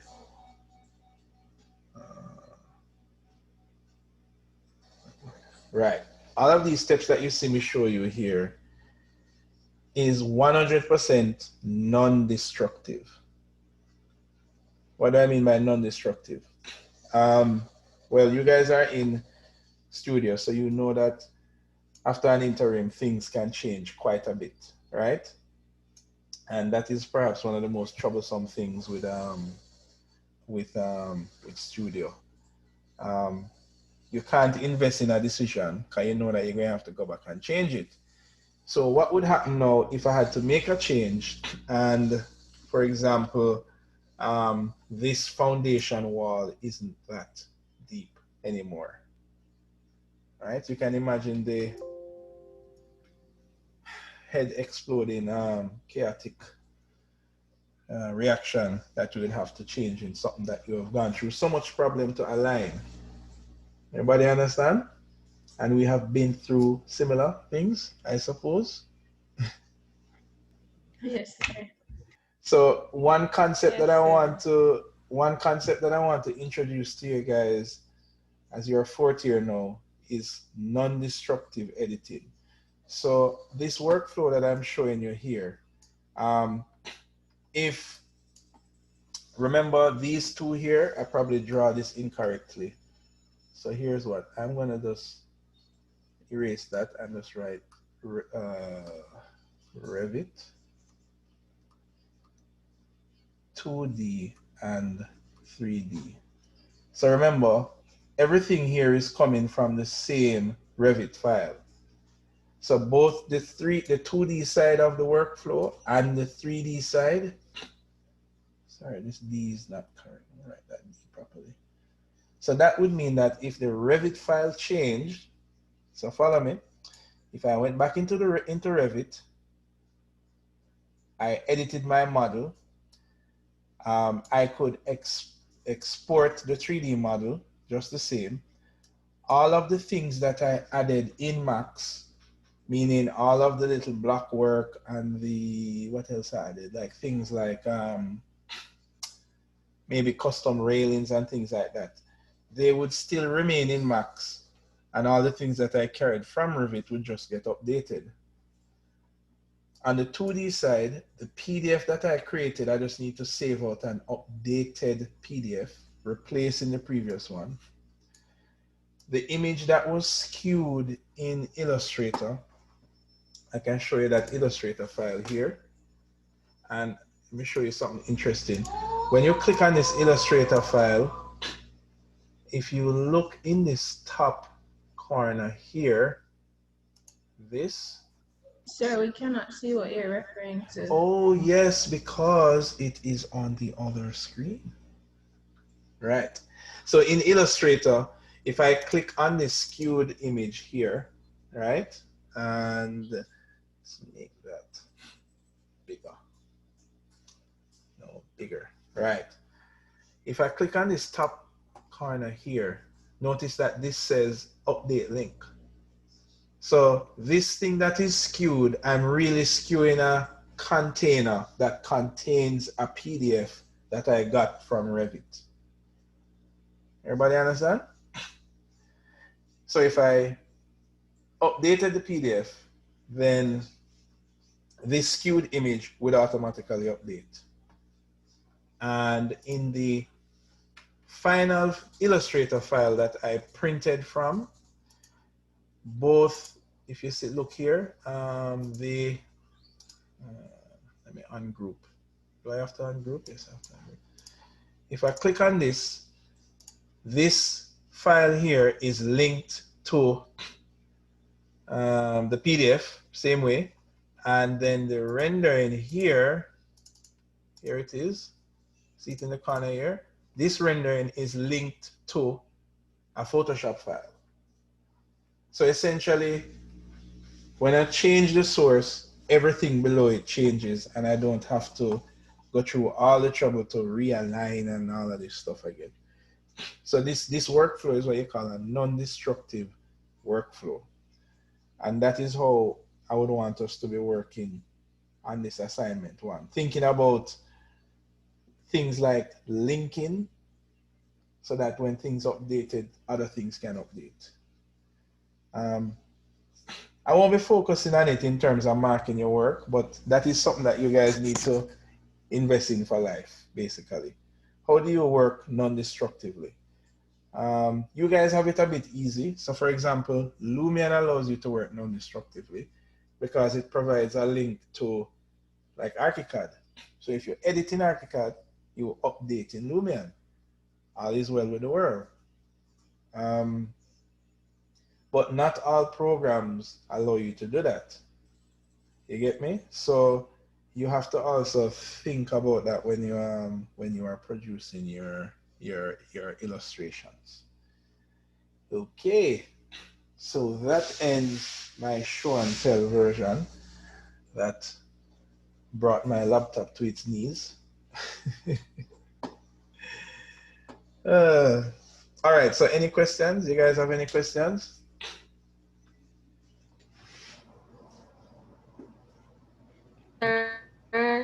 Mm-hmm. I have internet problems, so I'm asking if you can send the video. Okay, no problem. Let me make sure that the recording didn't crash too. Thank you. Yes, the recording is still going, so it should be okay. Okay, so what I want us to do now, guys, is we are going to decide on the image that you want to do your first mimic on, right? Then before each one of you go, we are gonna just have a short talk. It's really individually, but it is meaning the rest of the class will be able to tune in as well, because I might say something that you need to consider for your image, and somebody else need to consider that as well. So it's now what? It's now 6. Yep, it's pretty much 6 o'clock. What time does class finish again? No, it's 5 o'clock. It's 5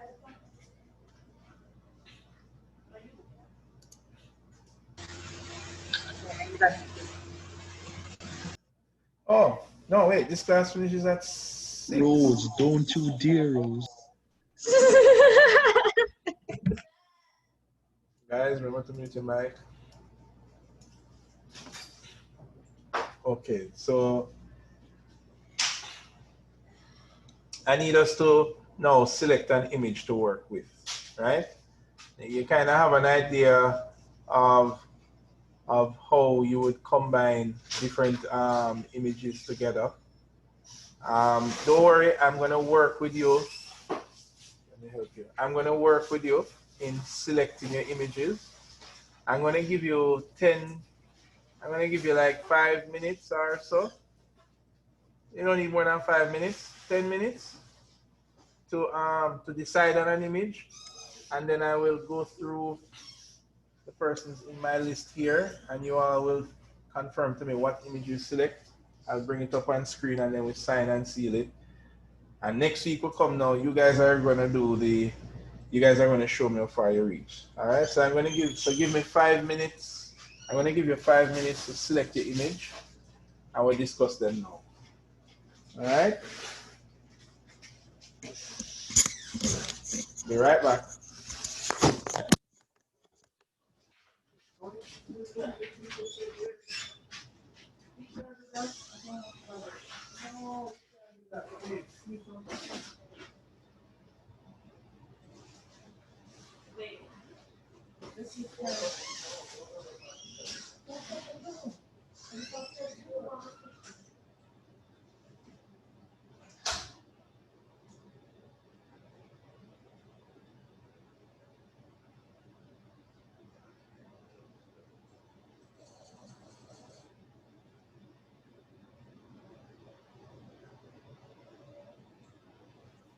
Guys, which image you select?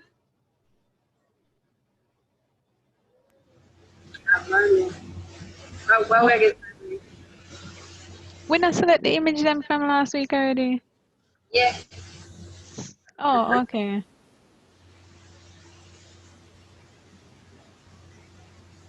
Were you supposed to send them in? Yes. To where? Brenda, the website. Where?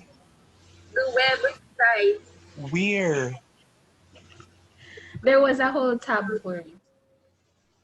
The digital Where? computing page, just sign into AC1. On the same assignment. It's like in the top right corner.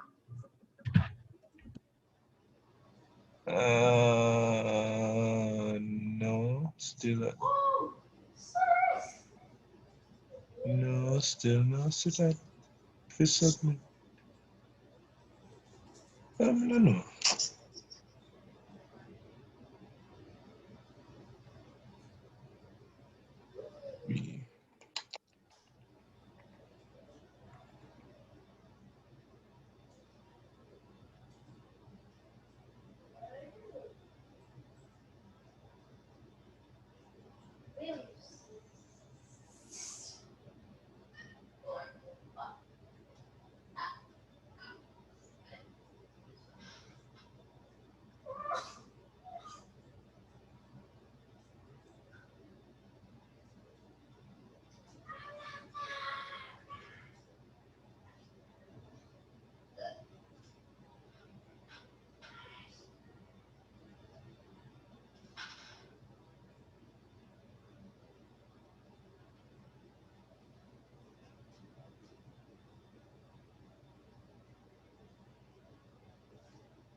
I went 2 months ago, but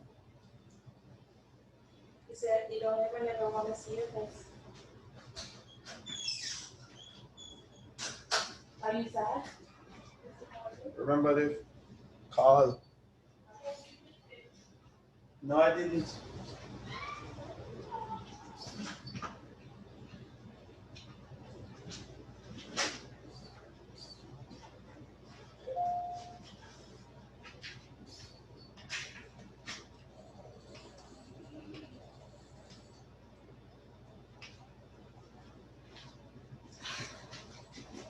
Okay.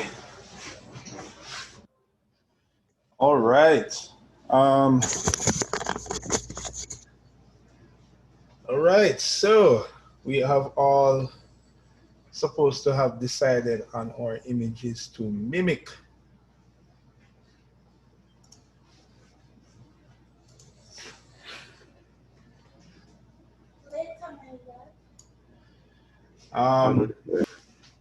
Okay.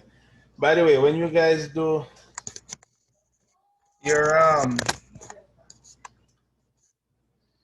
when you guys do your workflow diagram, I expect it to look light years better than my workflow diagram, most definitely. Okay, so we want to kind of just order that up. And there's actually a way to do workflow diagrams, but we'll talk about that next class. Okay, turn on the light. Yes, there's a way to do workflow diagrams as well. All right. All right, so let's get ready to rumble. Let's bring up our list of submissions. There we go. And I'm just going to just go according to this list, So the first person to submit will be pretty much the first person to go. But anyway, I'm supposed to help you guys to make up your mind on your first image, right? And then the rest is pretty much going to be up to you guys to tackle. All right. Let us see. Where are we now? Let us maximize this. But there we go. The first person, Donnelly. Have you selected your which mimic you want to do first? So you have a copy here. By the way, I like this section. Okay. All right. So this is what I was saying in the section that I did. In the section that I did, I wanted to have this, but with 2D line work on it. So your lecturer can't say you didn't have a detailed section because you actually had all the detail that you would put into 2D work along with the 3D work. You understand? That was my approach. But I won't tell you how the crit went. I forgot. But anyway, that was the objective. Anyway, what else do you have here, Miss Lee? Okay, perspective looking nice as well. And then you have your exploded view. That looks pretty good. That looks interesting. Okay, which one you want to do first? Because I only want to talk about one, so I can move to the next person.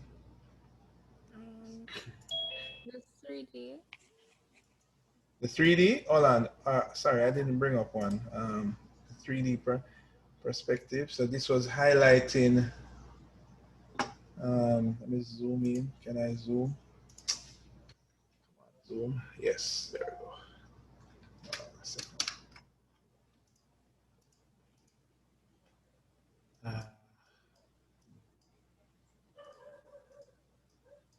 Why are you doing this, computer? So where's my zoom buttons anyway? All right. Yes. Okay. So this one, so this circle here is highlighting this thing amongst everything else. That's what I'm seeing here, right? Yes, sir. Okay. All right. Can pass. Can pass. Which one you want to do first?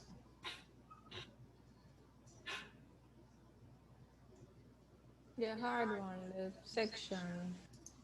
None of them is hard. But actually, I would suggest that you choose the one that you believe is hard, because that's the one I'm most going to guide you on, and that's the one you're going to present on. And remember, you don't have to hand it in when you present it. You can always choose to keep it if you're not completely happy with what you've done, or you get feedback that you believe would make it 10 times better. All right? Yes, Okay. sir.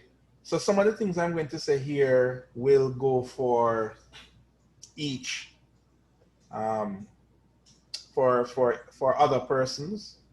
So I don't want to necessarily go on repeating ourselves. So I'm just going to explain. When I reach a new concept, I'll explain fully. And then when I go further down, I'll just say, okay, refer back to what I said to Donnelly. All right? Yes, sir. Okay. So right off the bat, if you're mimicking this image, it is a photorealistic image, right? You can see that already, right? So that Yes, means you need to be using something with a render engine. So something like Lumion, Twinmotion, or V-Ray for SketchUp, or but you know you Cinema 4D, or Max, but you need something with a render image. Now, SketchUp by itself does not have a render engine, right? What does a render engine do? A render engine is able to give you Yes, sir. real world lighting. So this is real world lighting. So you know you need a program to do that. The next thing, you need a program to cut a section.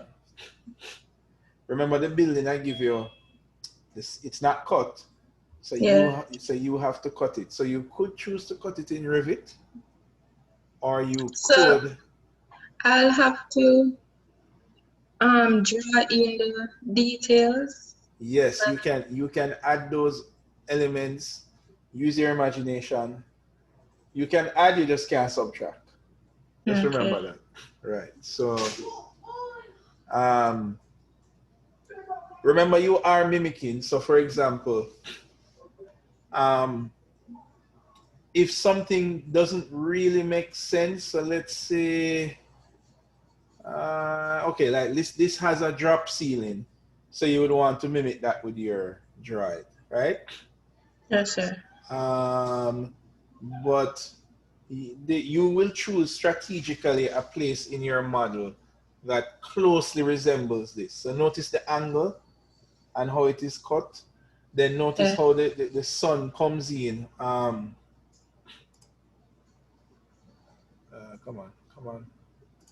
The sun kind of comes in like that, right? So it's coming from this direction. Maybe I draw that incorrectly. It's coming from that direction. Yes, sir. So you need to match the angle of the sun. But yeah, I think it's pretty straightforward. So I don't think this is the hardest one. I think this is the easiest one. Because But then I'd have to draw in the details. yeah, but come on, you do that all the time. You have to do that for your studio, and that's what you'll be doing for the rest of your life. So that is not something that is difficult, just normal. I would have thought that this one here would be Exploded. yeah, I think this one is a little more tricky because you have to decide what you need to explode. You have to contend with these effects. You know, so you would need to probably go into Photoshop to get this grungy kind of texture. So we'll be looking a little bit on Yeah. brushes. The part that is cut, it's kind of highlighted with this blood red kind of a color. So with a white kind of highlight. So if you're cutting in Revit, you could cut it and then you fill it in Photoshop if you want to stick with a photo image, because it's not really line work, so you don't have to go in Illustrator. Okay. But I would choose this one as a challenging one. The other one is a regular render. But I know how to do that already. Notice this is still photorealistic though. So you still have to use Lumia and Twinmotion, you know, V-Ray. You have to use something. And then yes, to get these effects here. But you know what I want you guys to do is think of this as your studio project. I mean, think of doing something really awesome like this to represent an idea. If you can pull this off, I'm sure that you can do even more spectacular things with your project. Oh, Notice, sir, it wasn't allowing me to upload my images, but I have them. Okay, all right. So the form doesn't work anymore? It wasn't for me. I remember there's a... And still isn't. Oh, I remember there's a size limit. All right, I'll come into that. Okay, so remember that there are labels here. There are some labels. So you want to put labels on yours. Keep an eye on the sun direction again. So the sun is kind of going this way-ish.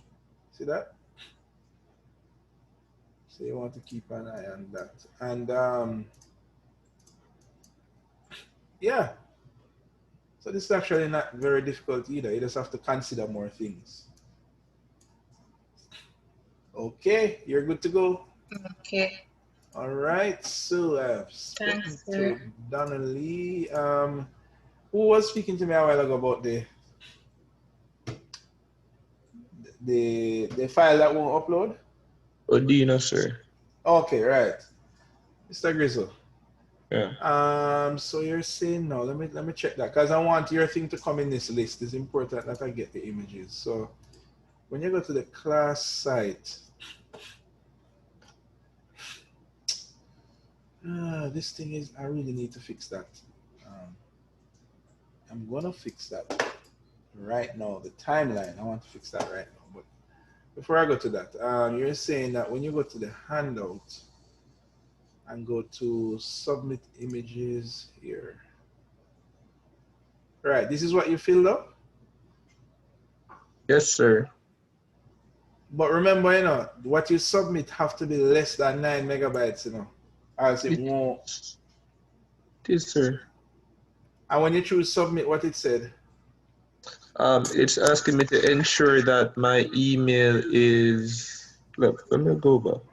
Right, you have to have a Gmail address. Yeah, it is a Gmail. All right, try it again in the meantime while I move to the next person. Okay. Okay, Nisbet, are you here?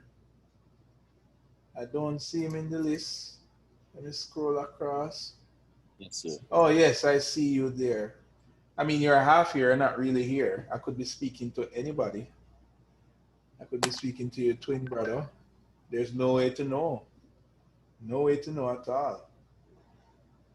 Really, sir. Oh, it is you. Okay, good. All right. So which image do you choose? They can just go to them. I'm not quite sure which one. All right, let's look at them. Remember, I was thinking, that one.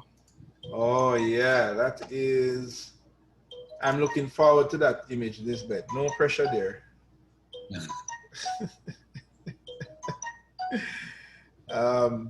So I would almost select that image first. Then there's this one. There is this one. Oh, this one is interesting. This is like a exploded view.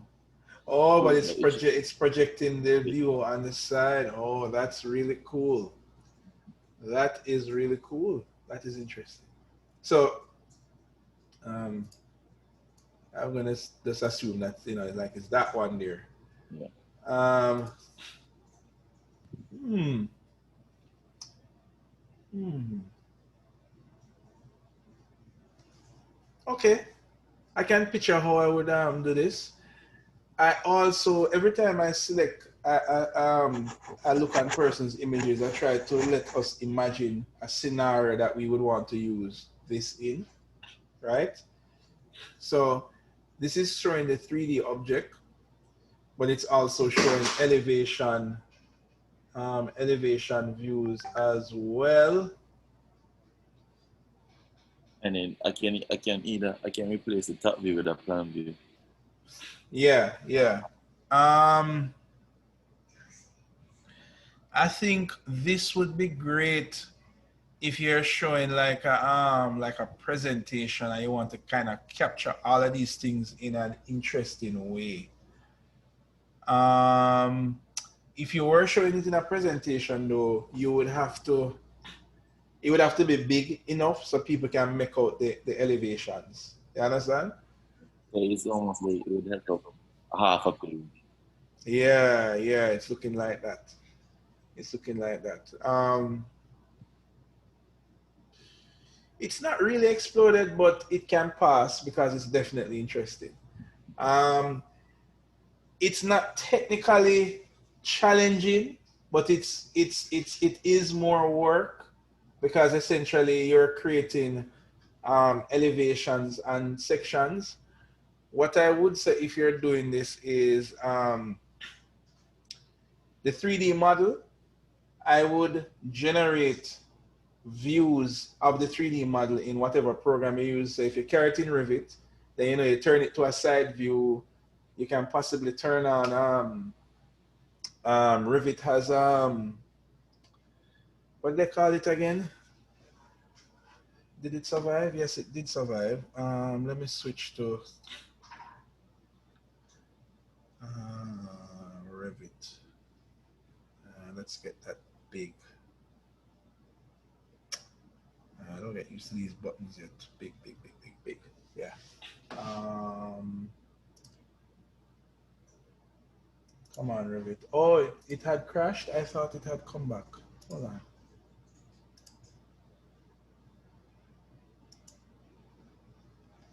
Oh. Let's close this. Oh yeah, it crashed, and it seemed to have not returned when it crashed. Okay. All right, let me just close it. All right. In any case, Revit has a feature that turns on like a kind of a soft shadow kind of a feel. So I wouldn't expect you to carry this in Photoshop and Photoshop it up and stuff like that, because that would take too long in terms of your time available. I would try and generate this view in the architectural program. Um, then no, by the way, I encourage everybody to, once you're dealing with lines, to try and output through Illustrator and not necessarily through Photoshop. That's the first thing. This is not really lines, so you could get away with doing it in Photoshop. You get me? Yeah. In terms of the rendering though, you know what? This almost looks like you could get the model view directly in Revit. It don't look like you have to carry the model out into Photoshop to get like these kind of soft shadow effects. Because Revit kind of gives you that. If I can, well, I won't talk technical with you now. Technical is next week. But I'm saying that you could just generate this from Revit, generate a plan view, generate a side view, and then know what you put it together in is the trick. So you could use that skew feature in Illustrator to get these individual flat views to angle. That's one approach. And I would try to do it in Illustrator because at the end of the day, this is line work. So you could use Photoshop though and use the skew tool I don't know if you remember that tool. I'm quite efficient. All right, good. So you could use Photoshop skew tool and just kind of skew it to match this would already been angled from, let's say, Rivet. And then, you know, they put in these dash lines. There is shadow though. That's interesting. There's a shadow down here. Don't forget that. But anyway, I think that one is interesting. That and this. I almost want to see both. Can you do both? This is what time. I know. Eventually, you can do all of them. So you just need to pick one for the 21st. So, I would pick. I don't know. I would like to start with this one, but I feel like this one will be more challenging. Even though you say it's easier. Well, you have to decide how. I think the most challenge to this is that you have to decide how are you going to cut the building so that it gives like this transition isolated view. You know, and of course you don't have this build, you have a different building, so you have to strategically choose how to cut it. The execution is not too bad. Let me see. If you use the section tool in Revit, you could use the section box maybe and get away with some stuff. Yeah, you could try out the section box in Revit. And you maybe would get away with doing a 3-dimensional cut in one. Because remember that if you think about this as a box, right? Like you have this side, and then you have this side. Oh. Yeah, so you know you could in Revit you would use the section box, and you would just cut till you start to cut the building on this side, and then cut till you start to cut the building on that side. But this is a perspective view though, so you would need to get a perspective view. But it's also rendered. That's the thing. I don't know if Revit can do you justice. I think Twinmotion allows you to actually cut section box. Oh, nice. I've never tried that, so it'd be interesting to know, to see your workflow on that. Is it? But yeah, man. Yeah, I mean, I would say any one of these you want to pick. It's really up to you. You know? The only difference is that one of them is one that you're going to present on. The other ones you're not going to present on. You're pretty much just going to hand it in. You know, and pretty much the two classes that come after the presentation is more like one-on-one consultation with you guys. All right. Good. So you're picking one of those. It sounds like you want to pick this one. So okay. No problem. I'm not necessarily going to hold you to it. I mean, it's at the end of the day, you still have to do 4. So yeah. I just making things known that an approach to have for the ones that you choose. So you can confirm the other two first. Well, the plan. I don't think you can confirm the plan. Oh, the plan. Well, the reason I don't comment on it is because the plan is not a part of the presentation, you know. But yeah, it's good. It's good. But you can't choose the plan, right? No, that's a simple thing. Right. But yeah, man, the plan. But everything else is legal. Everything is legal. Okay, Rose.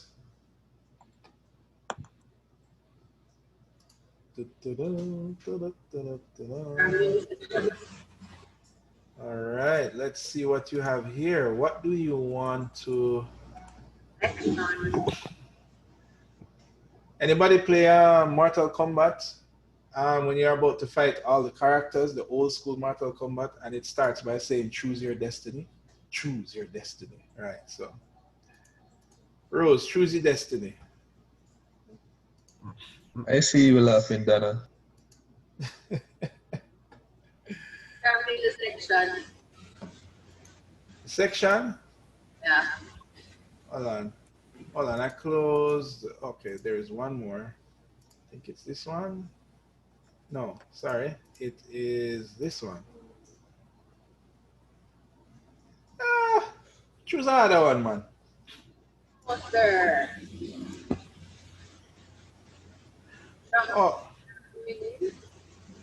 Oh, this is interesting. Even though it's not harder. It's not hard, but it's interesting. I like the tones. These are some nice tones. The gray and the brown and highlighting the building in the gray. That's pretty cool. Yeah, this would be more challenging, but it's up to you. You can choose this, you know. I mean, this has some challenges to it because it's not that it has photo realistic stuff. It has photos, actual photos in there. So this is actually a photo of a side view, photo of a person, photos of trees. So that it gives it this surreal look. Surreal meaning is like real but sketched, kind of meshed together. So that is pretty good. So you want to do the section first, right? All right, cool. Okay. Let's see. This section is straightforward. You could pretty much use any program to cut a section. And in terms of the placement of the people and stuff, you know, that could be Photoshop. However, I will throw a challenge out to you, right? Because this section is primarily line work, I think that your output should be out of Illustrator because you're dealing with line work. Yep. Yeah, look at all this line work you have here. Look at all this line work. I mean, when you print this and pin it up for your lectures, all of these, you would lose the crispiness of these lines. Okay. Well, guess what? This course kind of has... Repeat? I will try. You will try? Okay, good. This course has a bit of a gray area. Technically, you can't be incorrect in the software that you choose because I have seen people use... I have seen persons use Excel to do a floor plan. Yep, I've seen it with my own two eyes. And, you know, I couldn't convince the person otherwise. And, you know, so I said, okay. He had his floor plan and the floor plan worked for the purpose of what he wanted to use it for. So who is this? Yep, Excel. So who is to say that he was incorrect in choosing the appropriate program? In this course, however, I would argue with certain things why you chose that route. It can't be wrong, so it can't make you fail, but it can give you a higher grade to choose a more appropriate program based on what you're trying to do. You follow me? Right. So if somebody was trying to edit a photo and they wanted to do it in Illustrator, it's not really impossible. There's some effects there, but in that line item where that deals with the criteria of appropriate software use, I would say, no, that's not the appropriate software to use here. However, it's small, but it still matters. All right? Okay, hint, hint.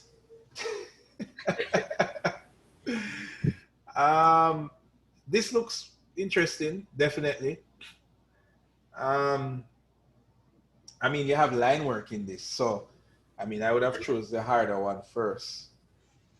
But I'm just saying, but it is exploded. It's exploded with line work, so you'd have to it might be easier than you think because if you use Revit, and I think it's the same with ArchiCAD, you could actually explode a plan in an architectural program and just highlight that object with that color going through. So and there's no effects like trees or people. So this one you could eventually just do in one program. You know? Yeah. However, the one challenge that I like with this is because it isn't a digital fully digital drawing. There are like little hints of a kind of naturalness with the line work.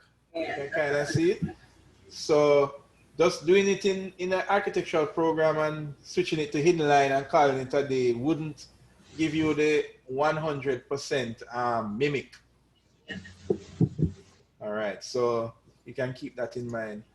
And I mean, this is my favorite looking one. Like I love this, the brown and the gray. That's a, you know, you could use this technique. Definitely, like if you're highlighting maybe an element of the building, but the entire image kind of, it gives it a very subtle feel. So it's like it evokes some kind of emotion of calmness and something. So if you wanted to show that for whatever purpose you're showing it, like this kind of mimic would work great for that. The trees are watercolor. You know, you can get watercolor trees put in like Photoshop or whatever. And then everything kind of have this watercolor effect to it. Anyway, that's good. And you choose to do that one, so that's okay. All right, next on the list is Thompson. Yes, sir. Mm-hmm. Let's choose either the floor plan or the section. Okay, hold on. This, I need to bring this out. Okay, let's close these. Oh, okay, that's the section. And hold on, you have more than one. Wait, the other one for the section. Oh, okay. Oh, okay, this one. All right. And let's see, we have this and that. Okay, that's pretty straightforward. You highlight the green, kind of highlights that area, distinguishes it. They said the floor plan or the section, you know. No, remember you can't choose the floor plan. That's illegal, right? Oh. In the first presentation, you can only choose one of the three, right? Remember, Okay. I am saving you from doing the easiest thing on the guidance, right? If you're getting guidance, you should choose the hardest one. I like this. I think this is cool. I think the grid adds like a nice little touch to this. Like it kind of grounds it. So that's pretty interesting. And definitely like this. I remember we were talking about it a little. So yeah. So which one you want to do first? I think the section. Okay, that's cool. So this section is rendered with white lines. You see that? Yeah. And then it has this texture. This is looking like whatever program you choose to cut the section in. You would need to carry those lines into maybe, I would probably sandwich it. I would probably carry the lines into Photoshop and then find like a texture of like wood and put it everywhere there. But then I would still carry this into into Illustrator and copy back the line work alone over it to get some nice crispy lines. You know, so this looks, and then these people, I would probably put these people in Illustrator as like vector silhouettes, so them look nice and crispy. Okay. And these birds, there's also like height labels. Granted, you only really have 2 levels, so. And then there's photorealistic trees. I would put the trees in Photoshop, and this brown work, this brown line here. I would probably have to find like an earthy image, you know, and just kind of cut it. There's a hard cut line here. I was able to upload, sir. Okay, good. All right. And then you have this kind of smoke effect in the background. So that is, if it's smoke, you're definitely talking about Photoshop.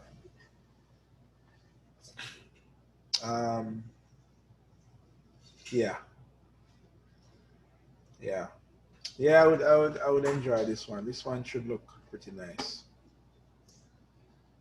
Okay. I can share some resources where you can get like trees and stuff if you don't have them already. Yes, sir. That would be lovely. Okay.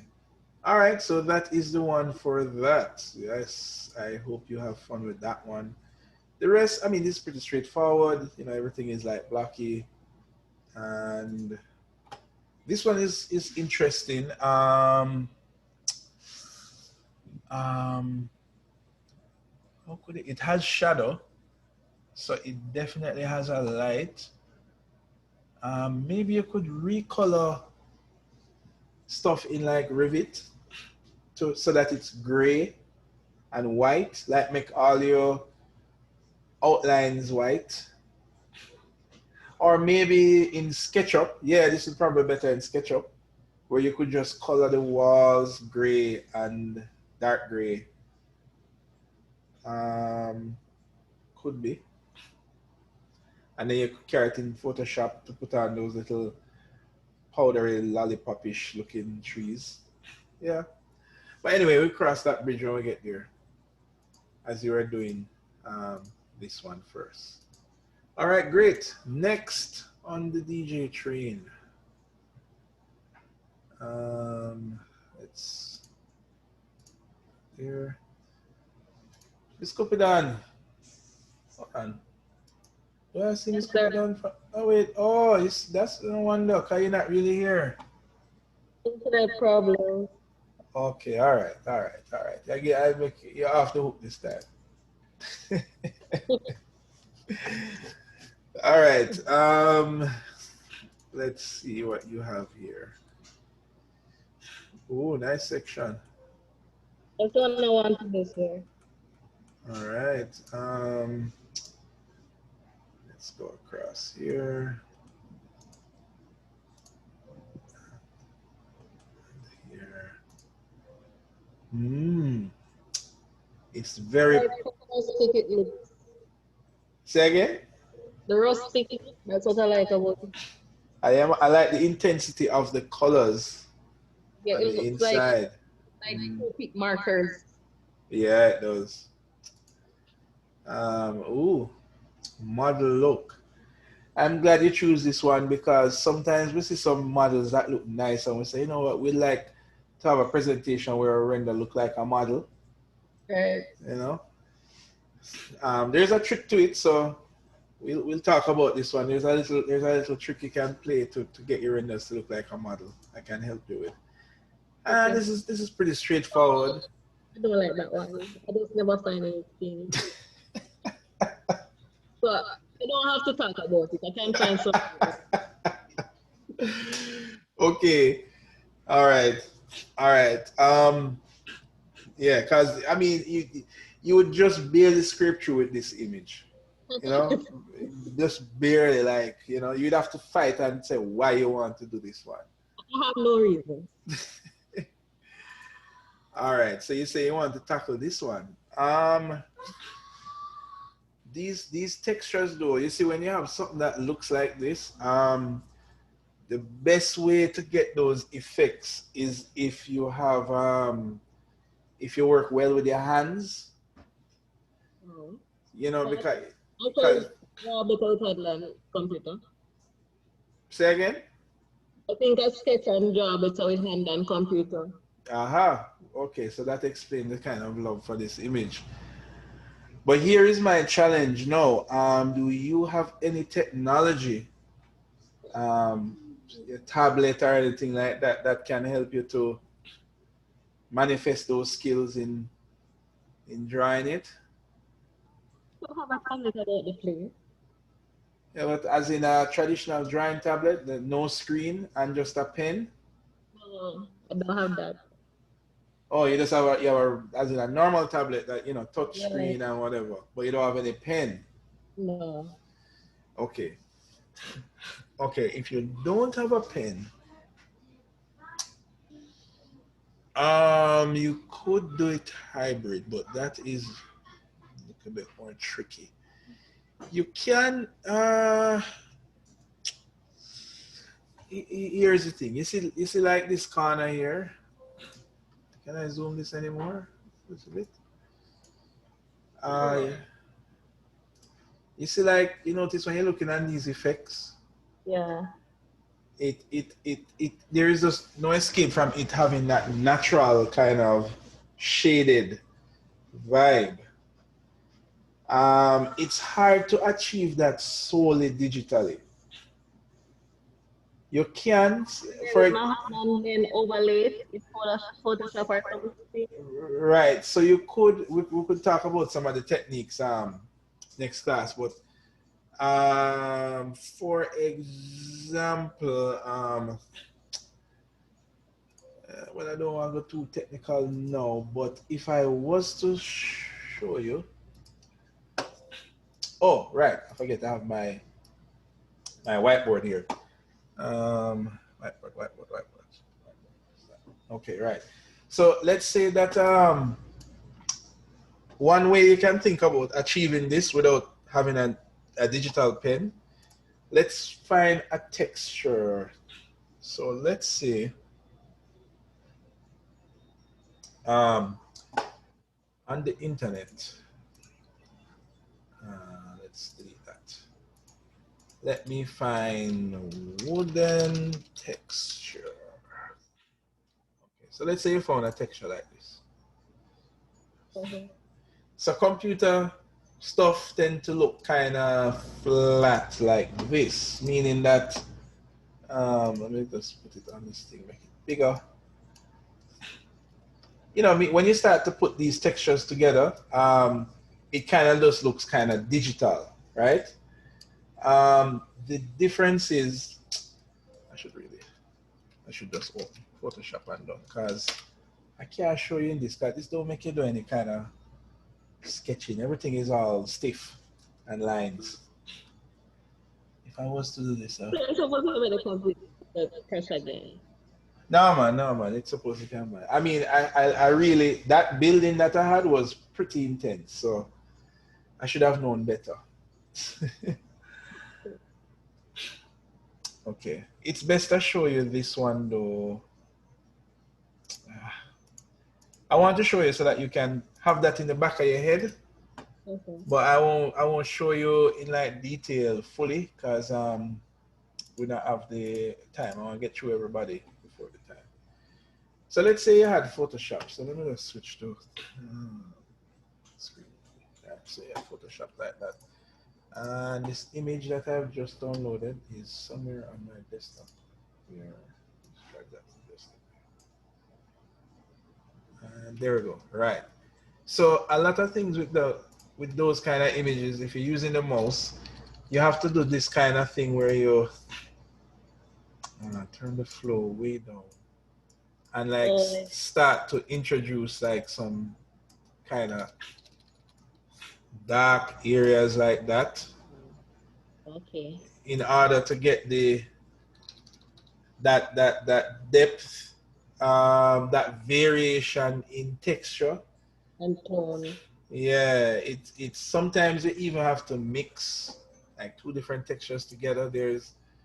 So it's like you have to do a little bit more digitally than if you were just using like the equivalent of Prismacolor markers with a pen and just doing it. But you can't use the Prismacolor with the mouse because it's very hard to do that. You understand? So back to your image here.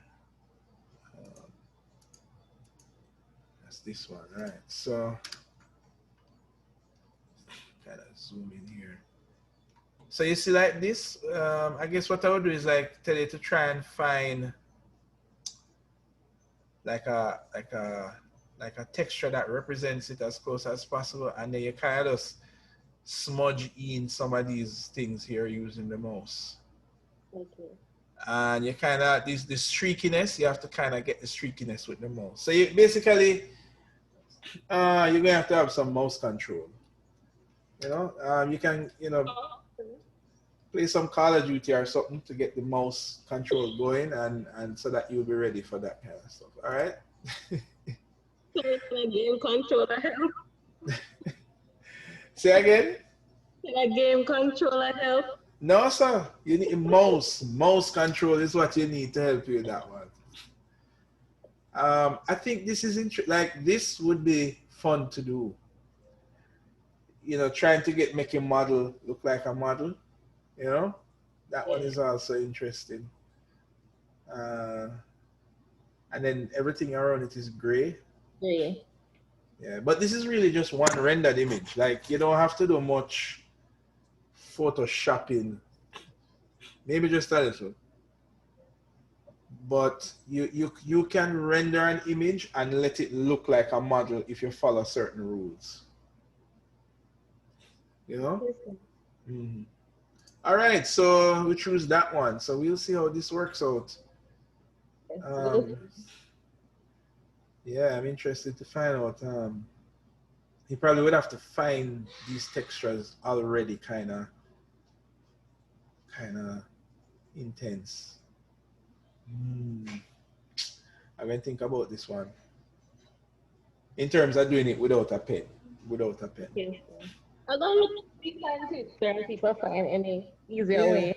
Yeah, but you see, if you say you use hand a lot, you should make an investment in getting a digital pen. You should. Money tight. Yeah, but okay. I just had this conversation with a couple lecturers.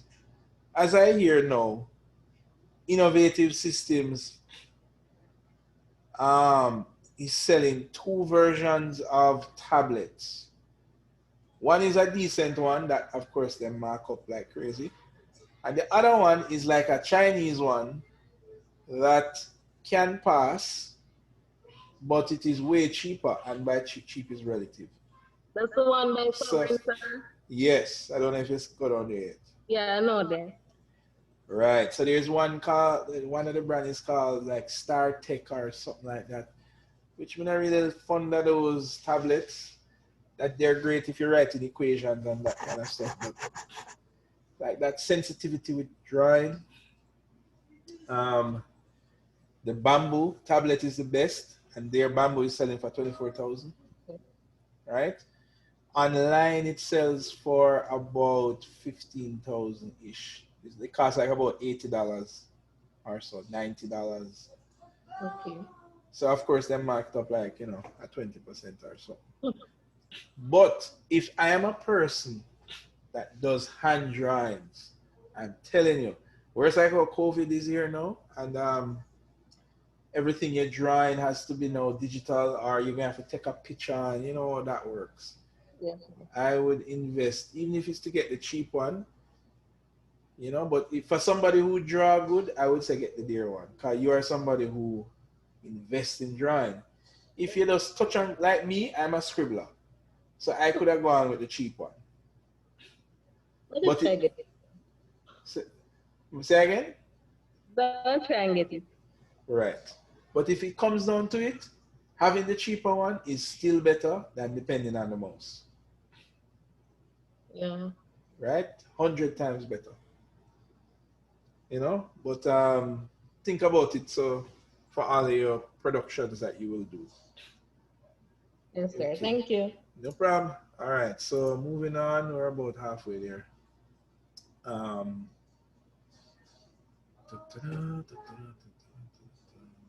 Where's the marker thing? Here it is. All right. And we are now to Brown. Jordan.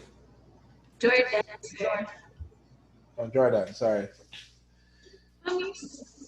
Okay, okay, let's see, Miss Brown. You have that, and that. All right. I spot one of my favorites already. Ooh.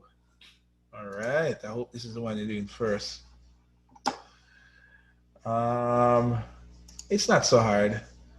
Oh, this is interesting. Does it pass? What is the complex thing that you are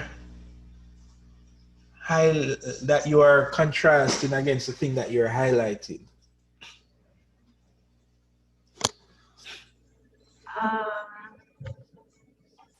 For me, what I see highlighted is the pathway. So it's how all the things around it speak to that individual object that I've been highlighted. Okay, I see that. However, it did say amongst a dense context. So the pathway, all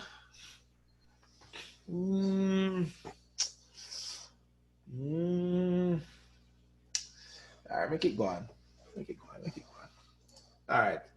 This one, yeah, this one is one of my favorites. So I'm not even going to pick that one because this is like easier to. You could almost do all of this in Revit, almost, but you would need to probably go into Illustrator to get these lines in, to connect them together. But in doing this, I would explode it in Revit and just send that out as like one like PDF or something. And then when I go into Illustrator, I just, I connect those things together. I think that works. This one is simple, but this background here is custom to what you're seeing here. So it's not just a texture, like you put a flat texture in the background or something. It's actually the balcony going around. You see it? That is what makes it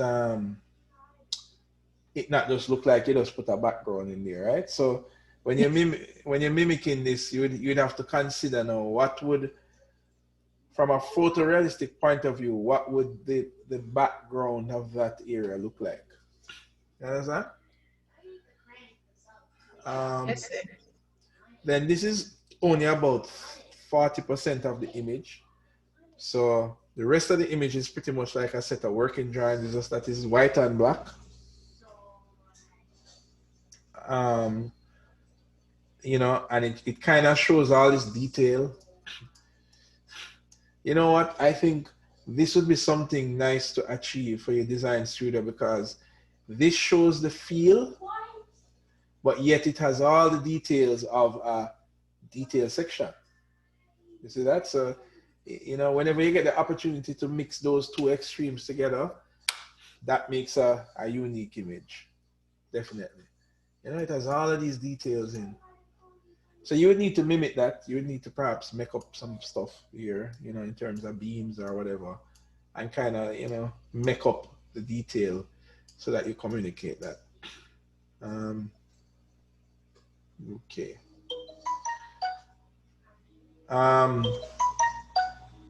Something that I realized that I never pointed out to the other members is call you right back. Remember, guys, that you also have a communication objective. So when you're doing a section, that's all good, but remember that you have to communicate something on the section. So a few of you did not send me the communication objective if it is a separate image. So for example, this, if you were saying artificial light. Right. So if you're showing artificial light, then that's no problem. This one image solves that. But some of the other images that I looked on, I didn't highlight that fact. So guys, you have to remember that, because that's the two main things you're doing is is mimicking the technique, but also doing the communication objective. All right. All right. So which one do you pick to do first? So which one do you think is the hardest one of the two? Well, it would be interesting to see how you interpret this for your model. Like, is this a road and building is like, or is it that you're entering the building? Well, you see, all right, you see the one thing that is missing here. You see, like if this area, um, imagine you had some. I'm using the mouse, so forgive me. This looks horrible. But, yeah. You see me scooping on the mouse, boy. The mouse don't do you no justice at all. Is it? Yes, sir. So imagine that there were like trees around here, but these trees were like gray or whatever, and this was the highlight. You know, it's like this is the only thing that this image is just missing to fall under the right category of highlighting an object or an entity amongst a dense urban setting. This is like the highlight that you have here, but the dense setting is kind of missing. You know what I mean? So, but I make it go on just the same, just But you'd have to like, I would have to imagine there are like trees here that's behind this circle. That makes the fact that this circle there is like a highlight. You know what I mean? Right. Um. Well, this one is interesting, but I don't know if it's difficult because it's a render. You cut out the render.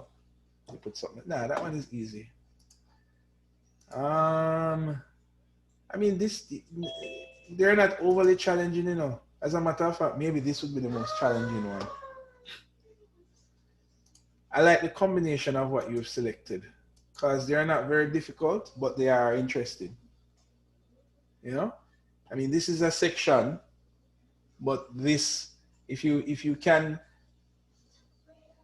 manage to achieve this look from a section, from your section, then yeah, that would be good. As a matter of fact, the difficulty in this one is not making your drawing fall flat. You understand? So, you have to put that detail in the background. It has to be photorealistic. So it's not like just lines and stuff here. I'm thinking perhaps the section, this one. Yeah, I'll go with this one to do first. Okay, moving on up. Next we have, which brown is this? Oh, Shamika. All right. Let's see what you have here. So we have this, then, you have two images in this. Yeah, I couldn't decide. Okay, let's look at them.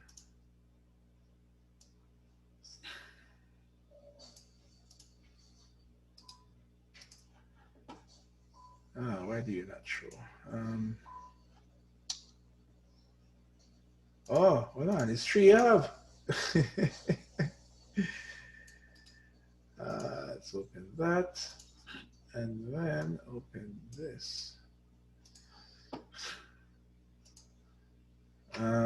Okay, and then there is this one.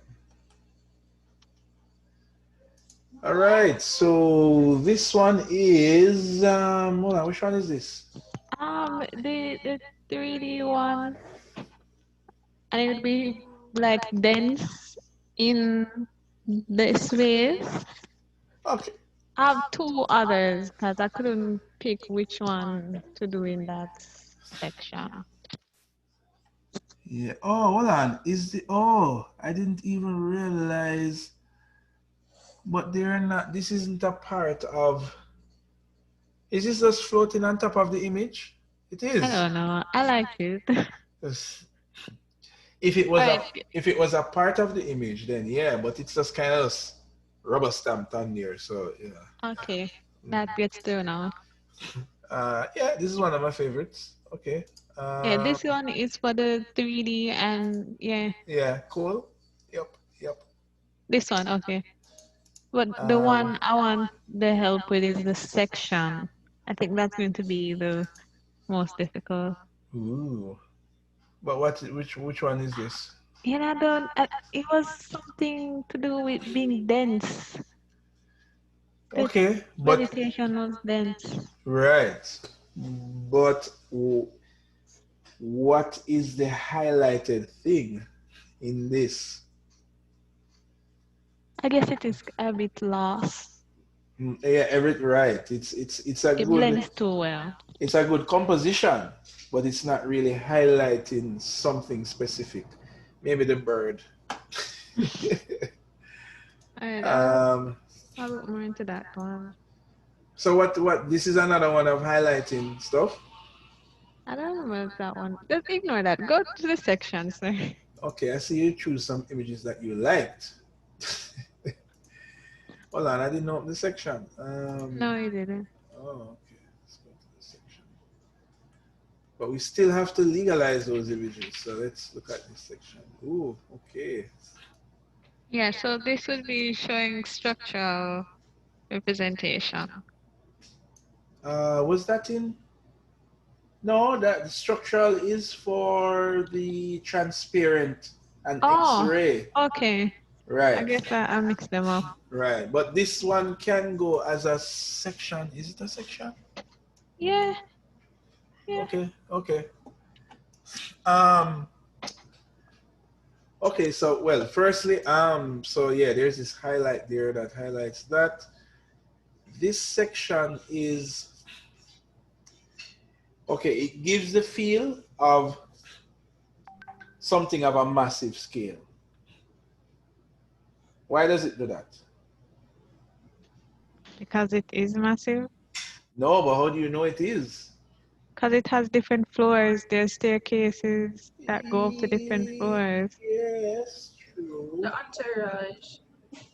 Ah, entourage.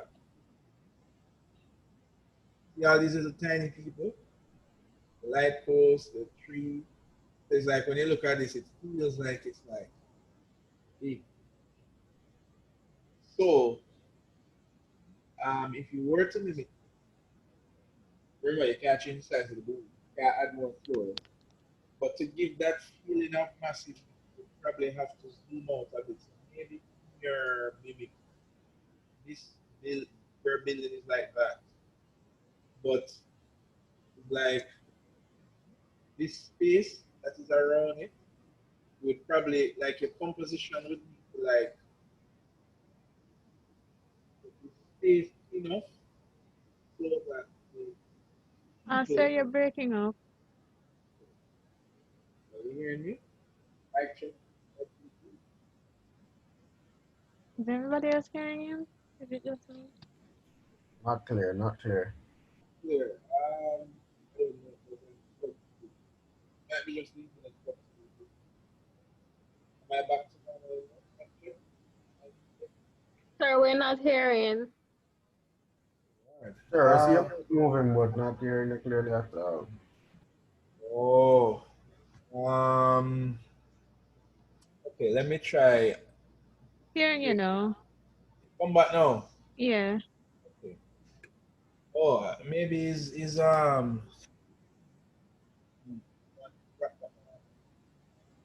Okay, right. no, I got it.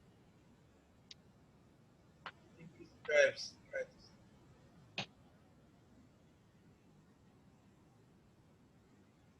Mic check. Mic check. Right here. Not hearing you. Okay, let me hear. You guys hearing me any different? Yeah, we're hearing you better now. It seems to be bandwidth. Okay, let me reshare again and hope for the best.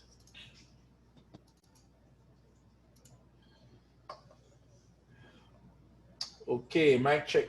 Mic check. Can you hear me? Yes, sir. Yes, sir. All right, good. All right, so what I was saying with this drawing now, right, you see how the drawing is zoomed out far enough so that the people look very small. So Yes, yes. so you see when you're mimicking this, don't make the fact that you have a smaller building fool you, because you also want to try and mimic the the feeling, and part of the feeling is based on the view. So the view of this, it's zoomed out so far that the people look small, so that the composition kind of seems like a far out view of something massive. So when you're doing this, you would have to try and keep that far out view so that it's similar. Okay, sir. Because your building is smaller. So if you zoom in, it might not be mimicking it as much. You know what I mean? You do have some easy stuff to contend with, like this round ball circle here. I mean, you just need to put that in and somebody will be like, oh yeah, this is it. Notice the watercolor trees and the kind of grungy floor. All of the context, the entourage is white, and then the building is this kind of reddish. It's not really a line drawing, you know. It would look kind of like an elevation with shadows in Revit. But I don't know if you would get away with this in Revit. It almost seems like you'd have to like render it in another program and put like maybe some reddish brown light, so everything have this reddish hue. Cause it don't look like it's just the materials alone. It kind of look like it's the lighting. Everything is kind of like a deep browny red. Or maybe you do it like normal and then you do some color correcting in Photoshop. You know, you had like a red tint and that kind of stuff. Yes, sir. But it's a straight up section. I think definitely try this one. It's not technically hard to do, but you're going to have to make it look like this, and that will be the challenge. All right. So even I should just zoom out a lot and make the entourage small, the people. Yeah, man, because you want it to have this same feel. Yeah, and that's a general note to everybody. The pictures that you choose, so like this picture, you have to make sure that you have the mimic at the same angle. It needs to be at the same angle so that it feels like the mimic. You know, in the case of a 2D drawing, it needs to be the same zoom out distance, focal distance. That would be the right word. Okay, so let's talk about your other images. This one is passed. Okay. But you need to have one that highlights something in a dense area. Hold on. Oh Lord, this thing is being disobedient. Okay, I accidentally closed your tab. Okay. Right, so let me close these. There we go. So that's the only one you need to pick. You need to pick the one that highlights something in a dense setting. Okay? Yes, sir. Alrighty. Moving on. Should I re-upload it to the site once I pick one? Yeah, man, let's re-upload it. Okay. All right, 3 more after this one. So we are winding down. Oh, hold on. It's 5 o'clock there. Okay. All right, cool. It's 5 o'clock now. Okay, let's find this one. And this is Watson.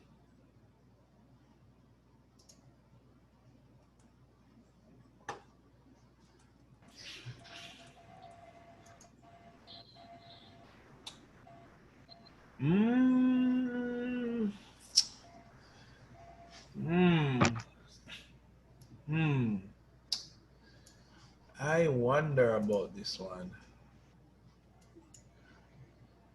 I wonder. Where's Watson? I'm here, sir. Oh, you have appeared. So this one is highlighting something in a dense setting, but what are you highlighting here? Sir, I think that's the interior one. Interior? No, that's the interior image.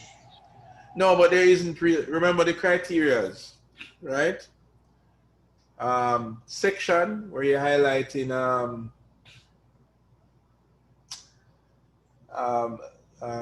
by the way, the section I just look on, remember your communication objective, right? A lot of persons submit images for technique, but the communication objective, whether it's wind direction, natural or artificial lighting, all of the, make sure you submit those as well if it's not in the same image.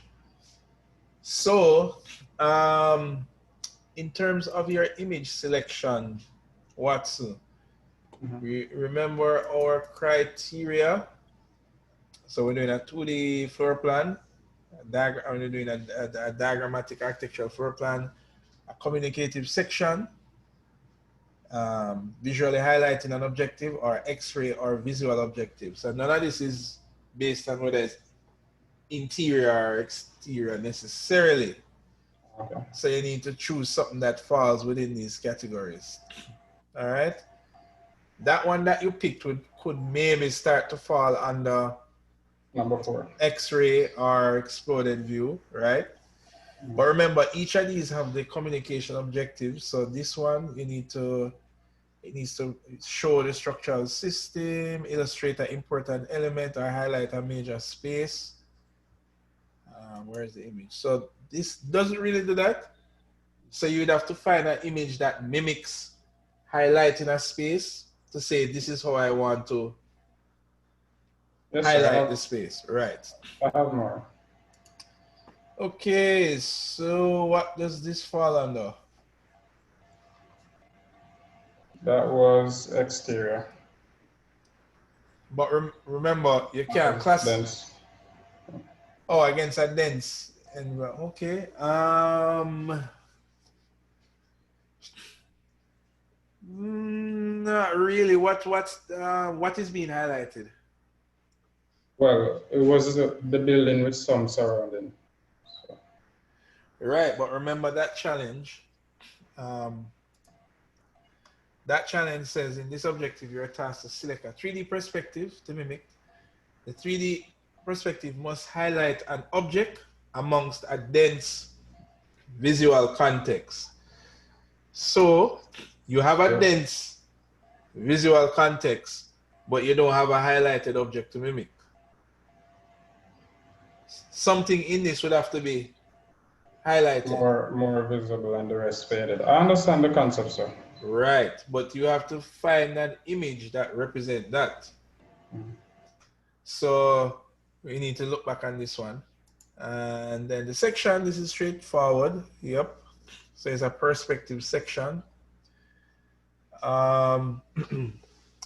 If you were to do this one, then you'd have to keep your eye on, for example, it used colors to represent the furniture. The background is like faded. Look at the angle of the perspective so that when you're mimicking, it would need to pretty much be the same thing. So it's kind of doing like that. It's like a 2-point perspective as such. You know, it's kind of going in that direction. Yes, sir.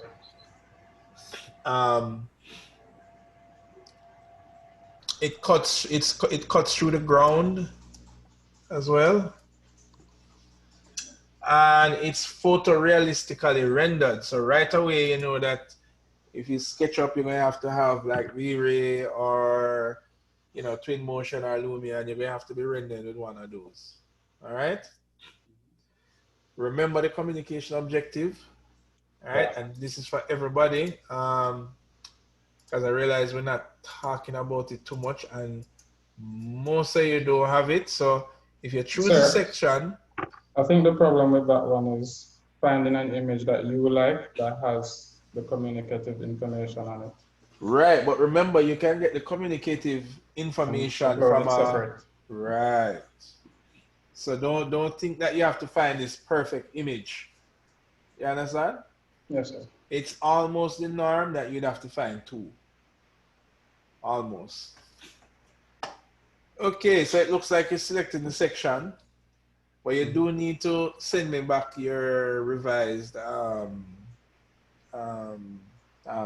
mimic images to mimic.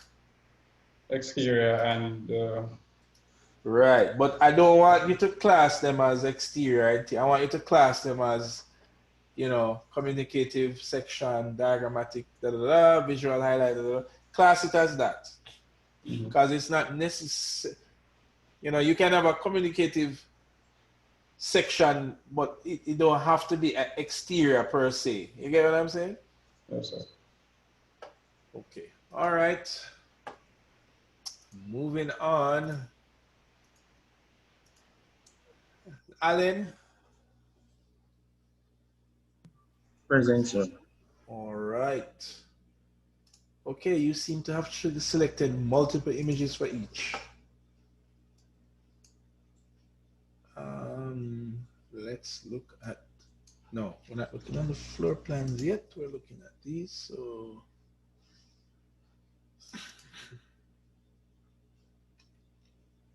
All right, this is 2. So let's look at this one.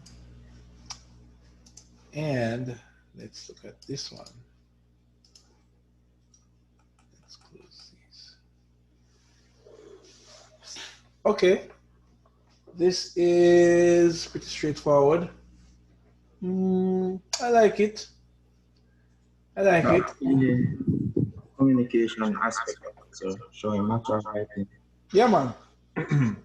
So in this case, you have an image that takes care of both. Don't forget to add some kind of...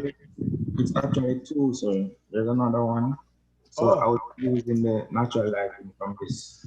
Oh, this is what you're doing. Yes, sir. Ooh, it's very dynamic because of the perspective dynamic view. So you would definitely have to capture that by pulling out and getting a really skewed perspective. You see that? Yes, sir. And then, oh gosh, don't forget these clouds. You need to get back some clouds like that. Right? Yes, sir. I think if you're using Twinmotion, you know, Twinmotion have a weather system. You can just carry it to rainy day and see how that works out. Actually, I have Lumion, so try Twinmotion, but it's not loading on my machine. Okay, I see. Oh, don't forget your sun angle. Notice it angle coming in a particular way. And it's definitely photorealistic. So, you know, you may have to be using one of those photorealistic programs. Okay. I noticed that if this is your, let me just put it side by side so we can see it. So some of you might do this where you select 2 different images. So what you have to consider, right, is does these 2 techniques work? Like I would almost say, because one is 2D and one is 3D, when you try to interpret this natural light on this 3D, it's gonna be hard to put that together in your head because it's a 2D representation of your communication objective.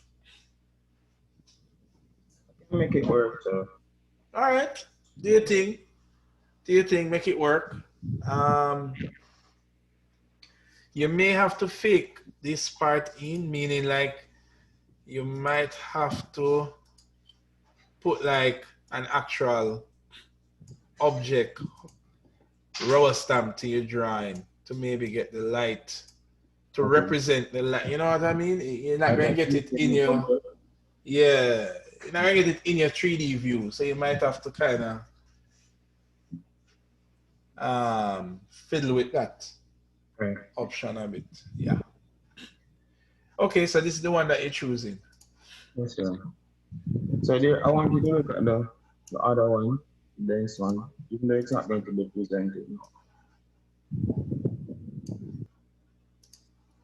Okay, let's see what you have for.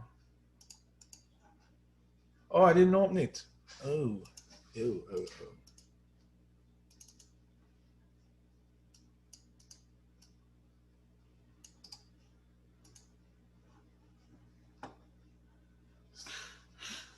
Okay.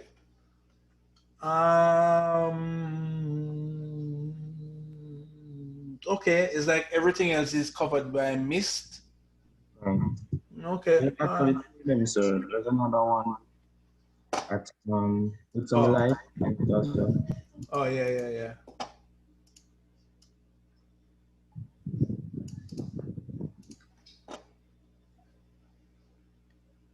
Oh. Yeah, man, I'm definitely liking that. That's basically you would do like a night shot and then use like mist and like a monochromatic context representation. Right. So it's really the light that would cause your building to be highlighted amongst the complex context, right? Yes, yes. All right, cool. Night shot. Looking forward to that night shot too. All right, but we are going to do the 3D one, which is that one, 3D section. Okay. Yes. All right. And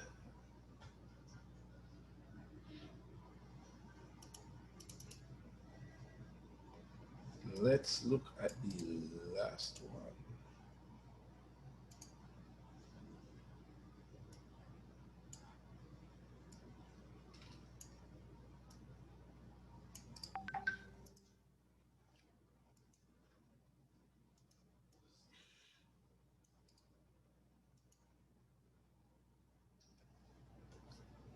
Oh, I remember this. Cool.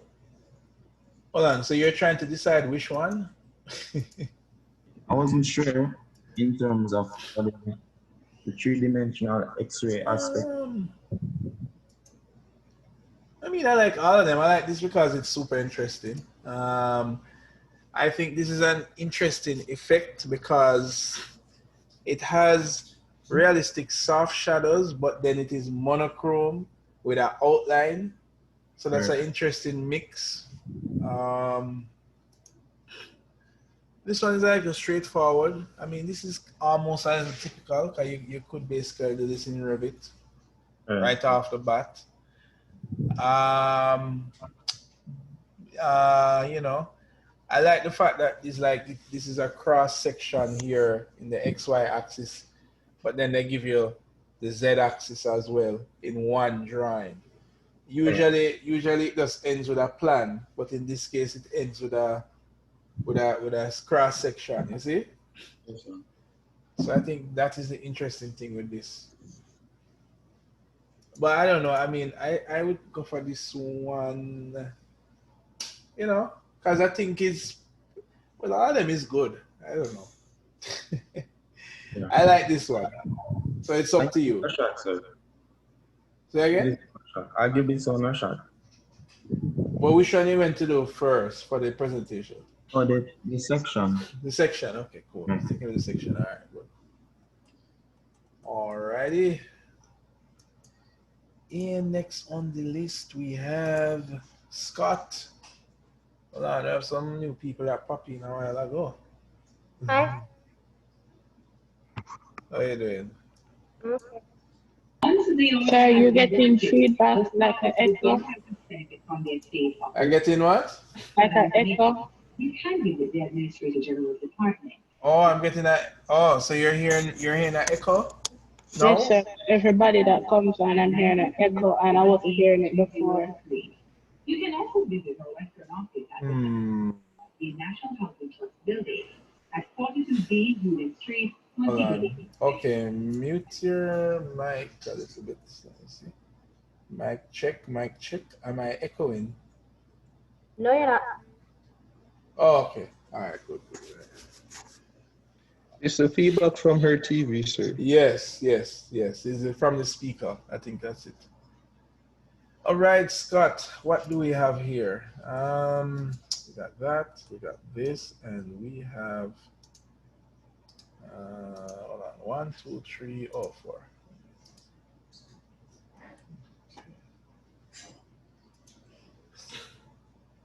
Okay, dense urban context. Cool.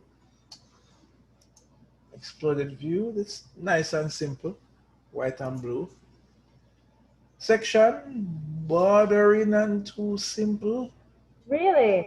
Bordering and come. You have to sell this one to me. Why is this not too simple? I mean, I get what you're saying, it being too simple though. I had a some that I didn't post it because I was just like, okay, this.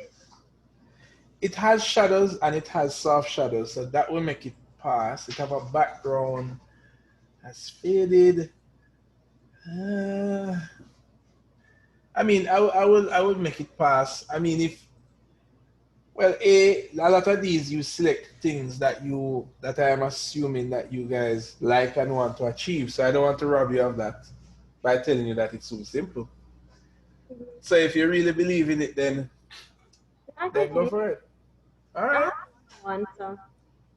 What? Okay. But if you like this, you could still use it, Don't feel as it's not like fully illegal. It was just like,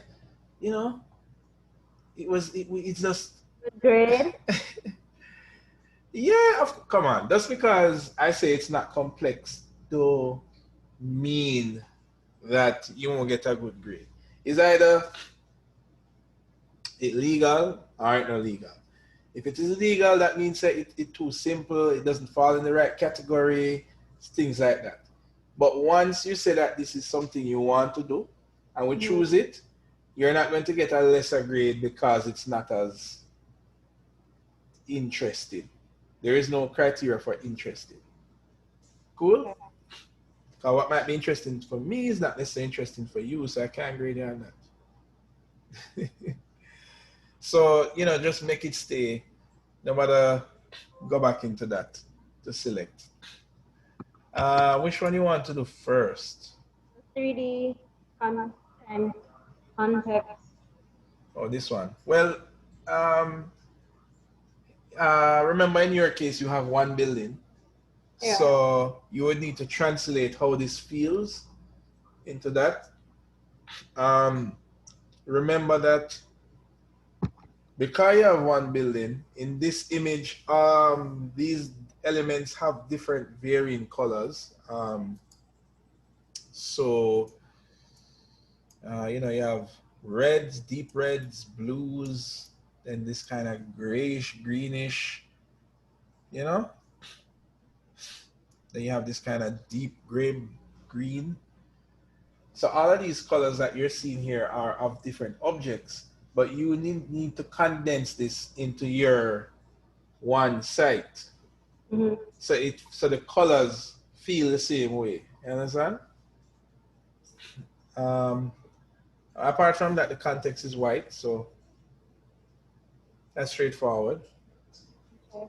Yeah, maybe that one is, if you're looking at the most challenging one to do first, maybe. Actually, maybe that's the most challenging one, maybe. Yeah. Yeah. Yeah. Remember, this one does have line work, so I would challenge you to use like an illustrator to get your lines looking crisp, as you guys put it. So I don't have an illustrator. That's no problem. You know who to call. Okay. All right? Good, good, good. All right, Scott, so you are set. Good to go.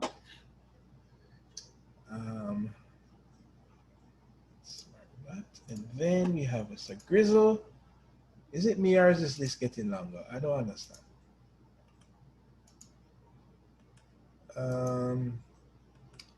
Okay, Grizzle, finally.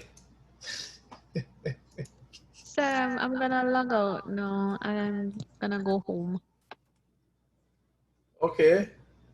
Okay. All right. No problem. No problem. Mr. Grizzle. Yes, sir. Hold on. That was your image? Yeah. Oh, it was. Oh, so you choose a similar one. Okay, cool. No problem. Yeah, that's pretty straightforward. Remember your communication objective, please. Right? So, right, don't forget to add that image.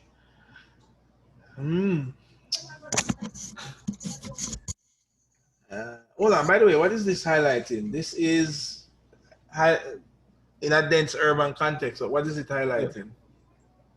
Not sure. I just liked it, sir. And the combination with the hand drawn and the photorealistic.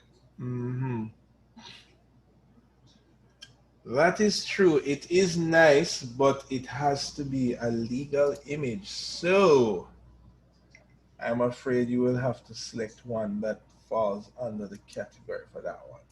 Yes, sir. I plan to do the section though. Okay. All right. Section is pretty straightforward. I think it can be done in one program pretty much. But it looks like you might have to go into Photoshop to add the people. You know, the walls are black.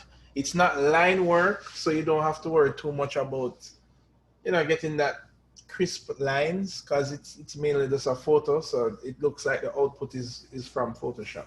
You understand? Yeah. Yeah. All right, cool. Cool. Let's keep it going.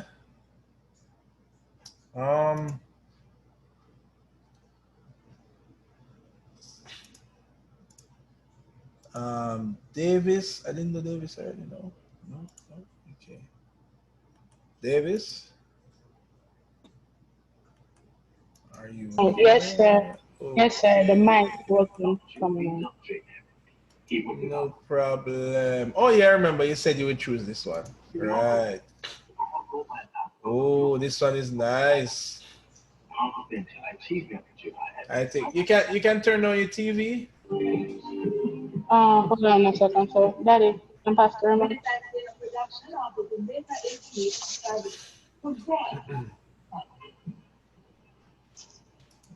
Alright, so you hear me better?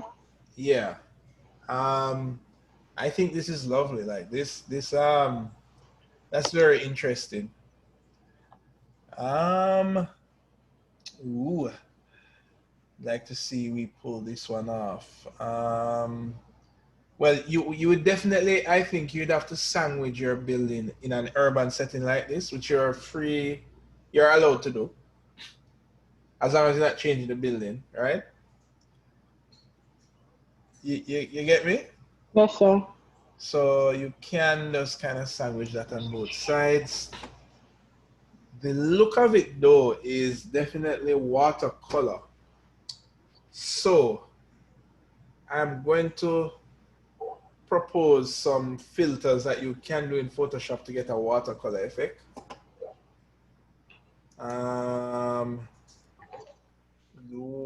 Which one are you choosing here? Oh, sir, I put this side, but I'm going to go with the two at the top. No, but you only need one. Oh, right, because you said this to highlight.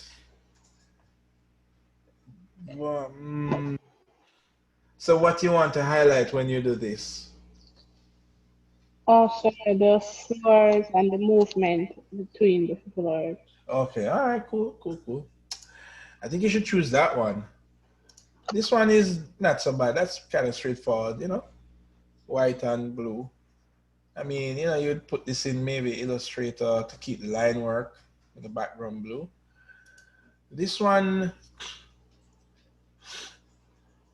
it's not as technical, but it's more interesting. Like, you know, because it kind of disappears into the brown. You understand? Yes, sir. Anyway, which one do you want to do first for the presentation? Oh, sir, the section. Okay, good. No problem. So we can do the section.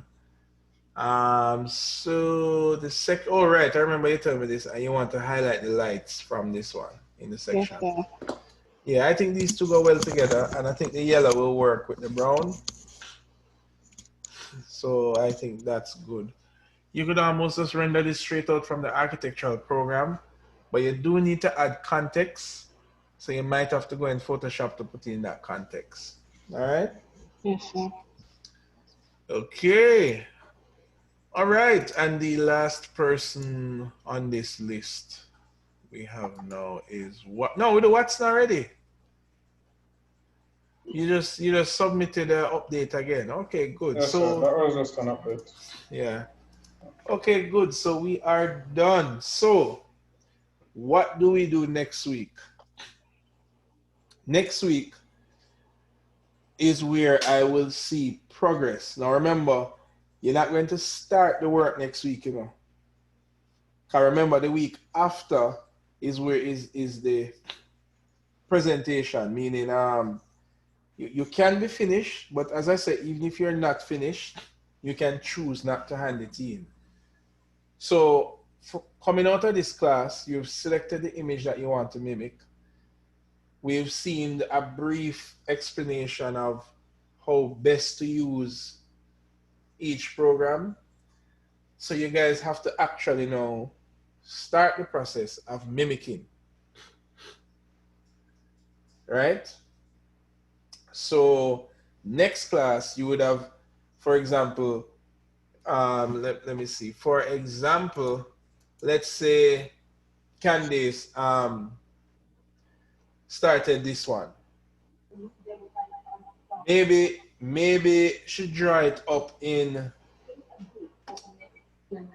hold on.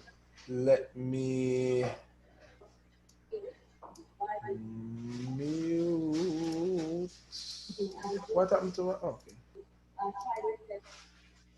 Right, good. Let's say she started this one. So for example, if you decide to put the model in Revit to cut the section, you would have already done that.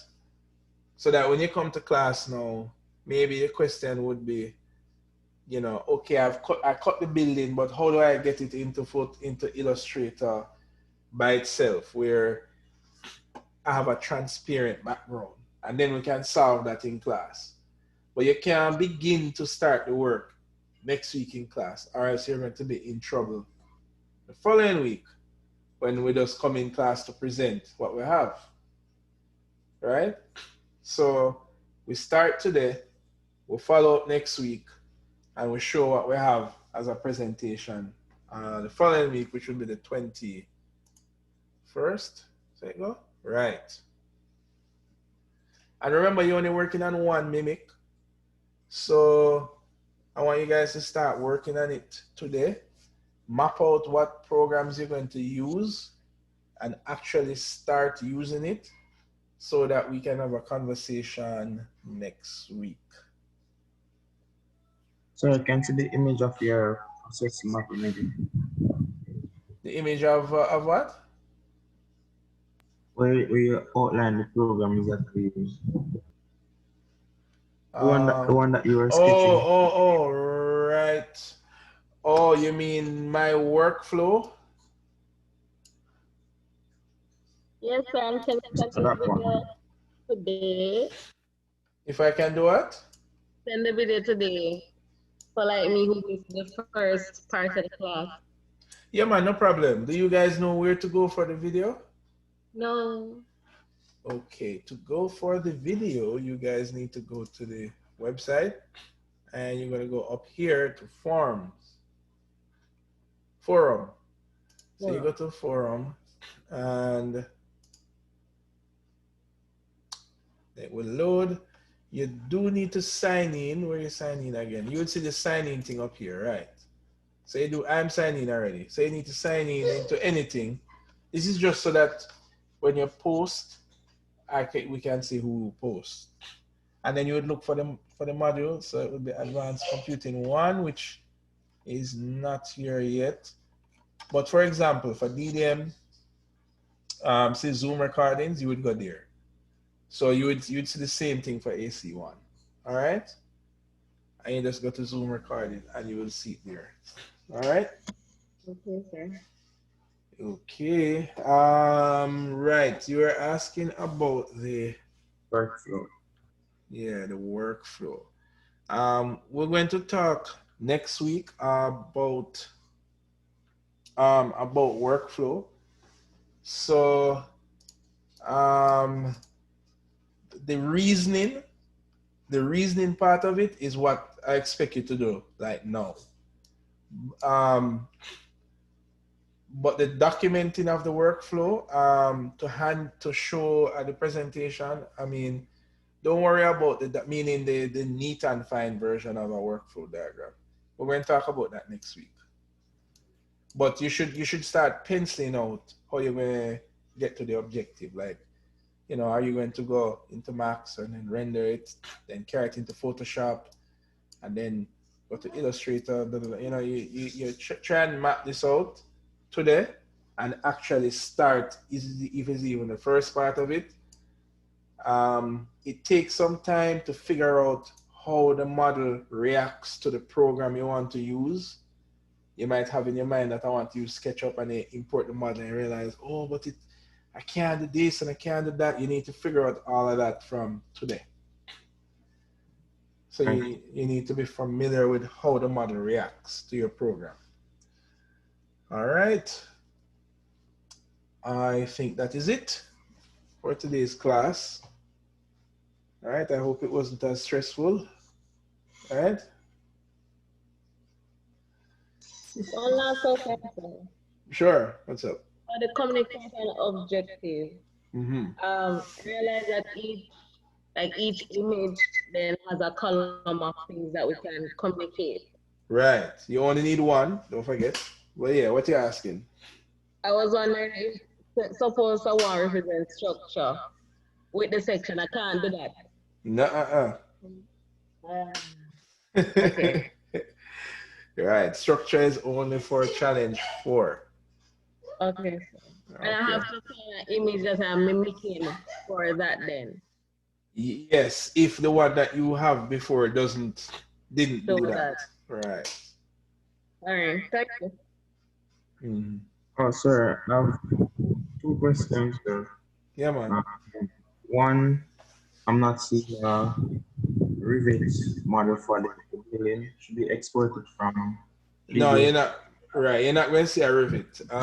So you would need to carry it into Rivet as a DWG or DWG would be the best way to go into Rivet. Okay, sir. And the second question, sir, on the website, on the check grade section, I'm seeing an edited 15 for late. Beside my name, I'm wondering how did that get there? Repeat, under? Check grades. Check grades. Oh, is the grades in there as yet? I don't think so. Not no market. There are no grades.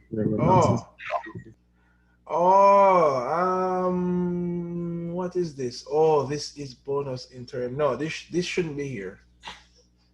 That is from last year. So everything should be blank all the way through. So this is an error. Okay. All right.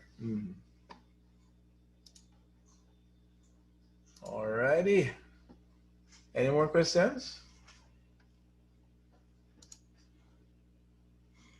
Nope. Well then, I am happy to report that we have reached the end of our class. I shall see you next week, and you shall see Miss Ramarak on is when you have again? Thursday? Wednesday?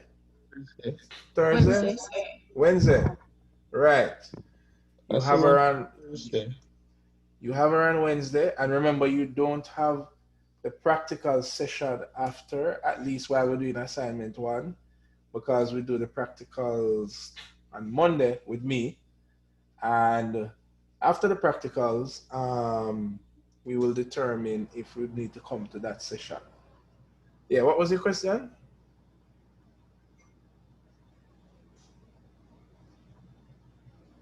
You had a question? No. No? Okay. All right, cool. All right, guys. I shall see you. Remember, you can check the forums for the recordings. As soon as it finish compressing, I'll upload it. Oh, yes, sir. When can we have that little meeting, sir? All right. We can do it now. Might as well we talk now. Oh, it's gonna be. Oh, Person. you mean is you need to group up yourselves. Ah, Yeah, I get you. Let's see. Well, tomorrow is not so busy, so you could give me a WhatsApp ring.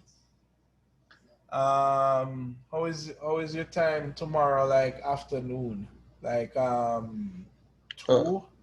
Afternoon is studio Oh tomorrow yes, afternoon. you have studio tomorrow. Wednesday is super busy for me. 'Cause I teach all day Wednesday. So the best times will be sometime tomorrow. Sometime. So before or after or on Thursday. Okay, so tomorrow. All right. So you have a tentative time? Anytime that you're free, sir. All right. So let's set tentatively at 11. Yeah, that works. All right, cool. All right then. Send me a reminder WhatsApp, just message me. Um a little before, okay? Okay. All right. Take care, guys. Bye bye. All right, sir. Ready? Bye. Bye bye. Bye.